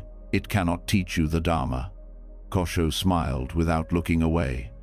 "And yet it teaches me everything." Shin frowned. "But it says nothing." "Exactly," Kosho said, "like nirvana." Confused, Shin sat beside him. "Master, I've studied the Four Noble Truths. I've memorized the Heart Sutra. I fast, I meditate, I search. But I still cannot find peace. How can a flower know what I cannot?" Kosho leaned forward and gently touched one petal. "Because it is not searching. It blooms when it is time. It does not rush the sun or cling to the rain. It does not try to be anything but what it is. And so, for one brief moment in this fleeting life, it is complete." Shin sat in silence, watching the peony sway ever so slightly in the breeze. It did not shine, it did not speak, but it held a stillness that asked for nothing. No past, no future, just this, one bloom, fully open, already whole. In that moment, something within him softened. He did not name it, did not claim it as insight. But the ache to arrive somewhere faded just a little. The peony continued to bloom. It asked for no witness. Moral of the story: nirvana is not a distant summit to reach. It is a moment that asks for nothing. Like a flower that opens without desire, peace arises not from effort, but from presence. When we stop becoming and simply be, even a single petal can show us the truth. The next story is called A Mountain's Dream of Samsara. Far beyond the reach of villages and temples, there stood a solitary mountain so vast that the clouds often forgot to pass it, and the stars lingered longer over its peaks. The monks in the lowlands called it Fukuzanthe, unmoving mountain. It had no name for itself. One winter, a solitary monk named Kaien set out to climb Fukuzan. He had grown tired of the cycle birth and death, joy and sorrow, success and failure, samsara. He had read all the sutras, sat in silence for years, but still he felt trapped in the endless loop of craving and letting go. So he said to himself, if the mountain is unmoved by time, perhaps it has freed itself from samsara.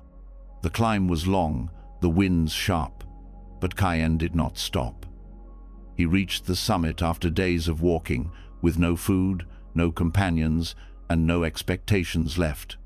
There, at the peak, he sat and meditated, hoping the stillness would dissolve him. He watched the sun fall behind the clouds, listened to the endless breath of wind, and waited for enlightenment. But instead of peace, a strange feeling rose. The mountain, so silent, so vast, began to feel sad, as if something ancient within it had stirred. Kaien opened his eyes, and then, not with his ears but his heart, he heard something like a thought too old to be spoken. "Even I dream," the wind whispered again. "I dream of rivers I cannot touch, trees I once held, stars that have gone. I rise high, but still I turn with the world. Even I am part of the wheel." Kaien's breath caught. Fukuzanthi, unmoving mountain, was not beyond samsara. It dreamed it, it endured it, it cradled it in stone and snow. And in that dream, it did not seek escape, it simply was. Tears welled in Kaien's eyes, not from sorrow, but from a release deeper than words. He bowed low to the earth beneath him, not to ask, not to beg, but to join. He descended the mountain slowly, one breath at a time, finally at peace with the path that circles. Moral of the story: freedom is not found in escaping the cycle, but in embracing it fully. Even mountains dream, even stillness turns. True awakening is not in rising above samsara, but in walking gently within it, without resistance, without grasping, with heart wide open. The next story is called The Old Gate That Led Nowhere. At the far edge of a worn-out Zen temple, where moss-covered stone and wind curled through broken tiles, there stood an old wooden gate, crooked, faded, forgotten. It no longer connected to any wall. The path beyond it was wild with weeds, and no one used it anymore. Visitors often asked, "Why hasn't it been taken down?" The monks only smiled. "Because it still teaches." One autumn, a young monk named Rio became obsessed with reaching enlightenment. He fasted, sat for hours in painful stillness, copied the sutras until his hands blistered. Yet peace remained distant, like a bird he could hear but never see. One morning, overwhelmed by frustration, Rio wandered away from the zendo and found himself standing before the crooked gate. He stared at it, weathered, leaning slightly, leading only to brambles and wind. "What is your purpose?" he muttered aloud. To his surprise, the temple's old abbot was already there, sweeping the leaves nearby. Without looking up, he said, "That gate once opened to the path for pilgrims, but now it leads nowhere." Rio frowned. "Then why do we keep it?" The abbot paused his sweeping and looked at the gate. "Because one day, someone realized it doesn't need to lead anywhere to still be a gate." Rio blinked. "But a gate is supposed to take you forward. It should be part of the journey." The abbot shook his head gently. "Some gates are not meant to move you forward. Some are meant to stop you just long enough for you to realize you've been running in circles." That night, Rio returned alone and sat in front of the gate. He stopped searching. He stopped asking. He simply sat right there, before the empty frame, watching wind drift through its silence. And slowly, the ache to arrive dissolved. The gate never opened, but Rio did. Moral of the story: not every path must lead somewhere. Some doors exist to teach us how to pause. When we stop needing every step to be progress, we begin to understand. The journey is not always forward, it is deeper. And sometimes, the gate that leads nowhere shows us exactly where we are. The next story is called When a Raindrop Reached Enlightenment. High in the clouds above a sleeping forest, a single raindrop formed, quiet, round, and new. It trembled at the edge of a gray sky, unsure, unknowing. Around it, other drops were falling swiftly to the earth, surrendering to gravity. But this one held on just a moment longer. "I'm not ready," it whispered. "What happens when I fall? What if I'm lost forever?" But the cloud said nothing. Then, with no ceremony, the drop let go. It fell through wind, through light, through layers of silence. It watched the world open beneath it, green trees, flowing rivers, rooftops, stone paths. Fear gripped it as it wondered. Where will I land? Will I matter? Will I disappear? It struck the surface of a pond, and for a moment became a perfect ripple, then vanished into the still water. But something strange happened. Inside that surrender, the raindrop didn't die. It expanded. It felt the pond's depth, the mud at the bottom, the koi swimming beneath lily pads, the sunlight glinting on the surface. It no longer had a name. It no longer had a boundary. It had become water, not a drop, but the whole. Nearby, an old monk watched the rain and smiled. His student, sitting beside him, asked, "Master, can a raindrop reach enlightenment?" The master closed his eyes. "Only when it stops trying to remain a raindrop." The student thought for a moment. "And us?" The master nodded slowly. "We are not so different. We fall, we fear, we cling. But when we stop trying to remain separate, when we let go of the self, we return to what we never truly left." The rain continued, soft as breath. And somewhere, in the quiet body of the pond, a raindrop rested, not alone, not lost, not gone, just home. Moral of the story: enlightenment is not becoming more, it is becoming less. It is the release of separation, the surrender of self. Like a raindrop merging with water, we awaken not by holding on, but by dissolving gently into the wholeness that has always been waiting. The next story is called Nothingness, woven into a monk's robe. In the quiet hall of a remote Zen monastery, where the fog lingered like thought and the wood creaked with memory, robes were folded with care each morning before sunrise. Every monk had their own simple, worn, without color or pride. Yet among them, one robe drew quiet attention. It belonged to an old monk named Ijo, who had not spoken in many seasons, and who walked with the softest of steps, as if the earth did not need to notice him.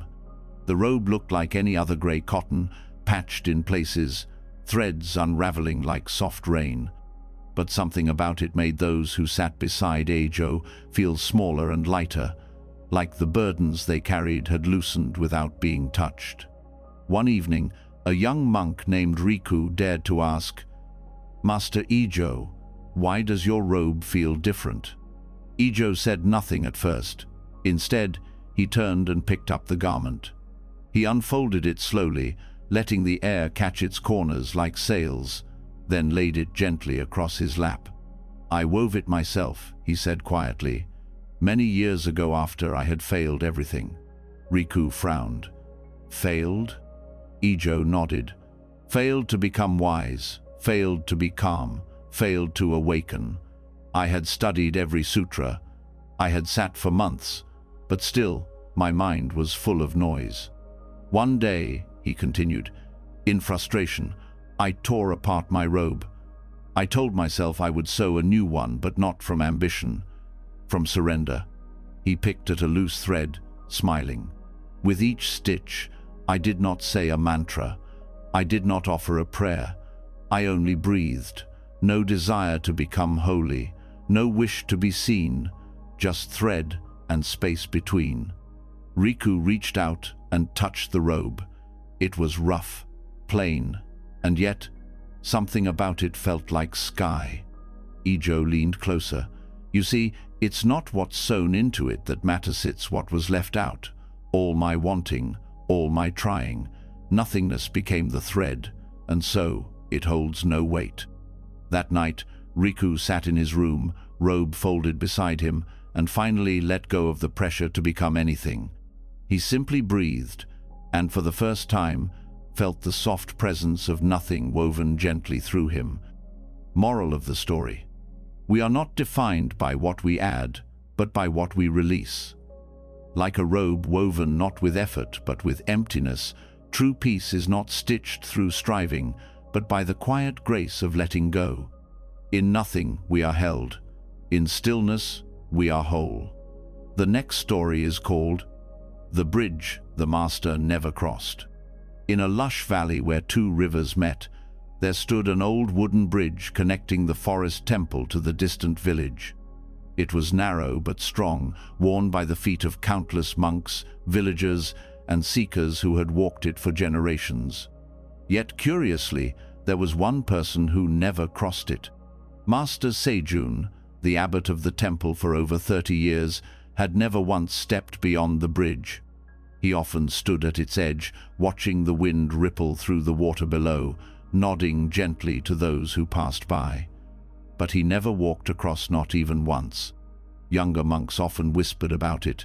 Is he afraid? Some asked. Is it a vow of solitude? Others wondered. No one knew, and Master Seijun never explained. He simply continued his practice, quiet, kind, unwavering. One day, a student named Ren, restless with questions and longing for clarity, approached the master. "Teacher," he said, "you've taught us the importance of going beyond ego, beyond fear, beyond attachment, and yet you've never crossed the bridge." Seijun smiled, eyes soft as mist. "And what do you imagine is on the other side?" "The village," Ren answered. "The world, the unknown, the place we are supposed to leave and then return to with wisdom." Seijun turned to the bridge, then back to Ren. "The bridge exists," he said, "but not just to be crossed. It is also a place to stop, to see clearly." Ren frowned. "But what wisdom comes from not moving forward?" Seijun stepped forward and placed his foot on the first wooden plank. "This is the step you call beginning. The step you crave is the end. But the space between them, this moment, this step that is the Dharma." He withdrew his foot. Ren stood in silence, unsure. But as the wind stirred the trees and the river whispered beneath, something softened inside him. He looked at the bridge again, not as a path to somewhere, but as a teaching itself. The master never crossed. He never needed to. Moral of the story: the journey is not always forward. Sometimes wisdom is found in stillness, in standing fully where you are. The bridge does not demand crossing to have meaning. Enlightenment isn't always beyond, it can live in the pause, in the presence, in the simple act of being here. The next story is called The Fish That Practiced Metta. In a temple surrounded by streams that shimmered like threads of glass, there lived a monk named Anju who had given his heart to the practice of metta-loving kindness. Each morning, he recited the phrases gently: "May all beings be happy. May all beings be safe. May all beings be free." He spoke them like a prayer, not to be heard by others, but to soften the sharp corners of his own mind. One afternoon, while drawing water from the temple well, Anju noticed a small fish swimming in circles inside the stone basin where runoff gathered. It was trapped too shallow to escape, too deep to dry. Every few hours, monks came and poured water into the basin, but the fish remained. No one thought much of it, just a fish. It would live or it wouldn't. But Anju knelt beside the basin each day, whispering the metta verses not toward the sky, but toward the water. May you be safe. May you be free. Even if no one sees you. The fish swam its slow circles, never looking up. But something about its presence touched Anju deeply, perhaps because it asked nothing, perhaps because it seemed forgotten.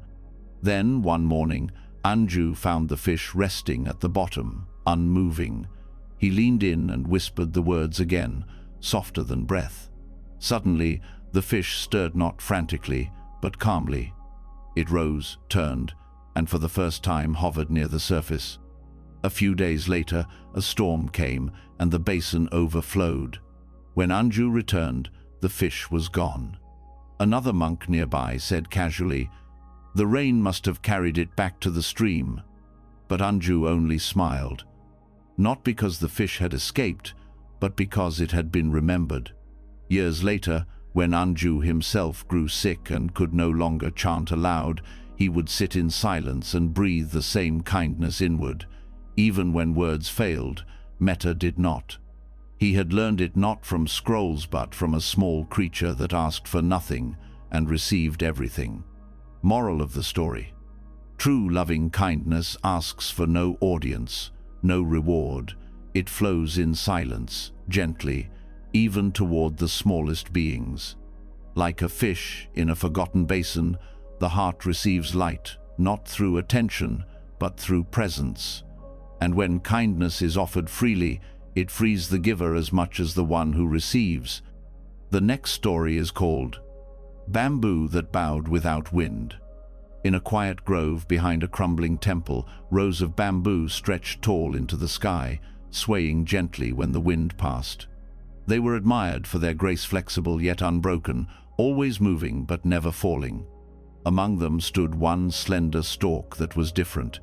It bowed low every morning, not with the breeze, but on its own. Even when the air was still, even when not a single leaf stirred, that single bamboo bent forward slightly, as if in a silent bow to something unseen. Many monks had walked past it over the years, and most never noticed. But one novice named Emmy did. Each morning during her walking meditation, she paused at the base of that bamboo and wondered, why does it bow when nothing moves it? One afternoon, she brought her question to the head monk, Master Genjo. "Master," she asked, "what makes the bamboo bow without wind?" Genjo looked at her for a long moment, then said, "Go and bow beside it every day, then listen." So she did. For 30 days, she came at sunrise, bowed low beside the curved stalk, and sat quietly. At first, all she heard was the chirping of birds and the rustle of leaves. But slowly, something began to shift, not in the bamboo, but in her. One morning, as golden light broke through the trees, she no longer asked the question. Instead, she simply felt it, the humility, the quiet strength, the peace of bending, not because you are pushed, but because you choose to lower yourself. When she told Genjo what she had felt, he smiled.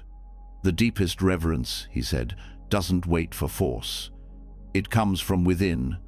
Some bow only when the wind comes. Others, like that bamboo, bow because they remember the ground they rose from." From that day on, Emmy never passed the bamboo without bowing, not out of ritual, but out of recognition. And the bamboo, it stayed just as it was, curved, still, and quietly teaching. Moral of the story: true humility does not need to be shaken into motion.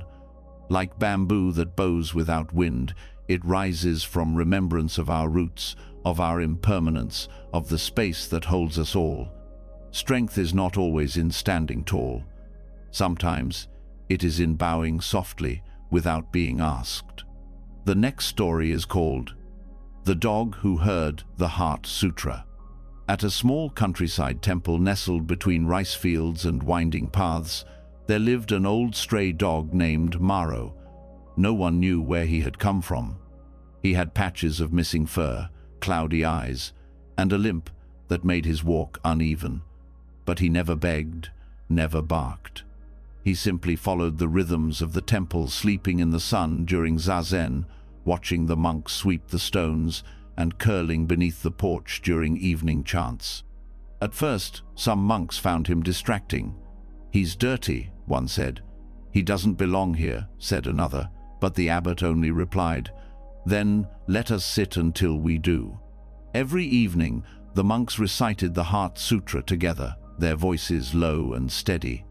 Form is emptiness. Emptiness is form. Maro would lie beside the altar steps, ears flicking slightly with each verse. He never moved, never made a sound. One day, a novice named Kay asked the abbot, "Why does the dog come to hear the sutra every night? He cannot understand." The abbot looked out at Maro, curled in the warm dusk. "And yet he never misses a word." Kay frowned. "But how can he learn without understanding?" The abbot smiled. "Who said the Heart Sutra was only for the mind? Sometimes the deepest truths are not heard with thought, but with presence." One night, during a particularly quiet sitting, Maro rose during the final line of the chant. He walked slowly to the altar, rested his chin on the wooden floor, and let out a soft sigh, deep, whole, and without effort. The monks fell silent, not out of discipline, but out of something more sacred: recognition. In that breath, something passed through the room, not noise, not knowledge, but stillness, the kind that holds meaning without needing words.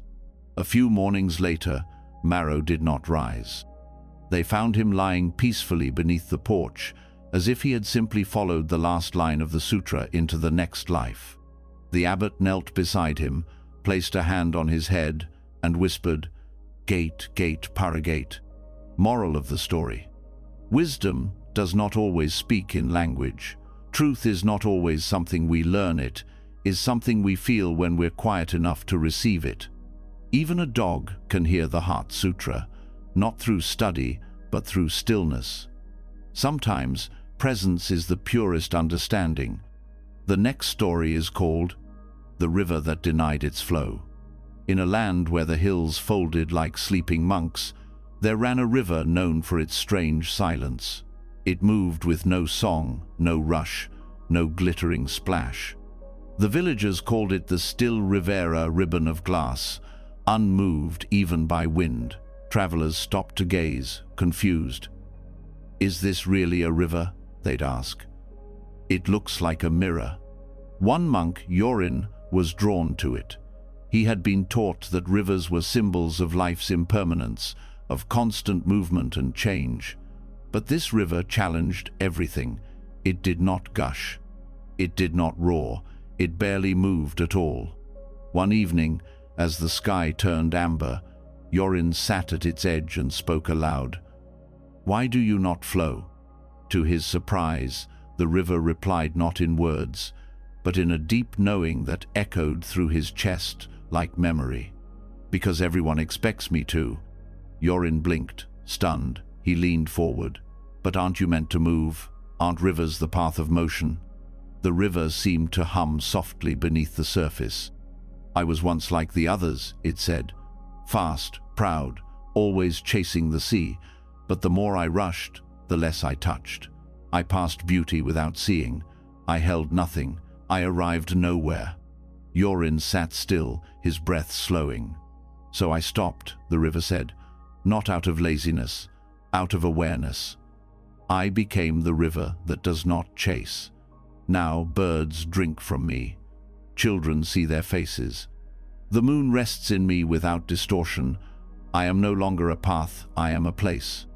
Tears welled in Yorin's eyes. For so long he had rushed through his own life, through study, through ritual, even through meditation, always seeking the next insight, the next moment. And like the rushing river, he had touched everything but held nothing. He bowed deeply to the still water, and for the first time he did not ask for wisdom. He simply received it. Moral of the story: not all progress is movement. Sometimes the deepest flow comes in stillness. In a world that teaches us to rush, to seek, to achieve, peace arrives when we stop. Like the river that chose to reflect instead of race, true wisdom is found not in chasing life, but in becoming the space where life gently arrives. In a world full of noise, rushing thoughts, and endless striving, these stories remind us of something ancient yet always near: stillness. From the bamboo that bows without wind, to the raindrop that lets go of itself, to the bell that teaches through silence, each tale speaks not to the ears, but to the heart. They whisper the truth that peace doesn't come from escaping the world, but from meeting it with quiet presence. That enlightenment is not a grand event, but a gentle return to breath, to simplicity, to being. Whether it's a shadow in an abandoned zendo or the silence between two lantern flames, the path home is always here, waiting in stillness, waiting in you. Which story spoke to your heart today? Share it below. Your words may be the whisper someone else needs. For more moments of quiet wisdom, gentle stories, and soulful stillness, subscribe now and walk the path with us. one breath at a time.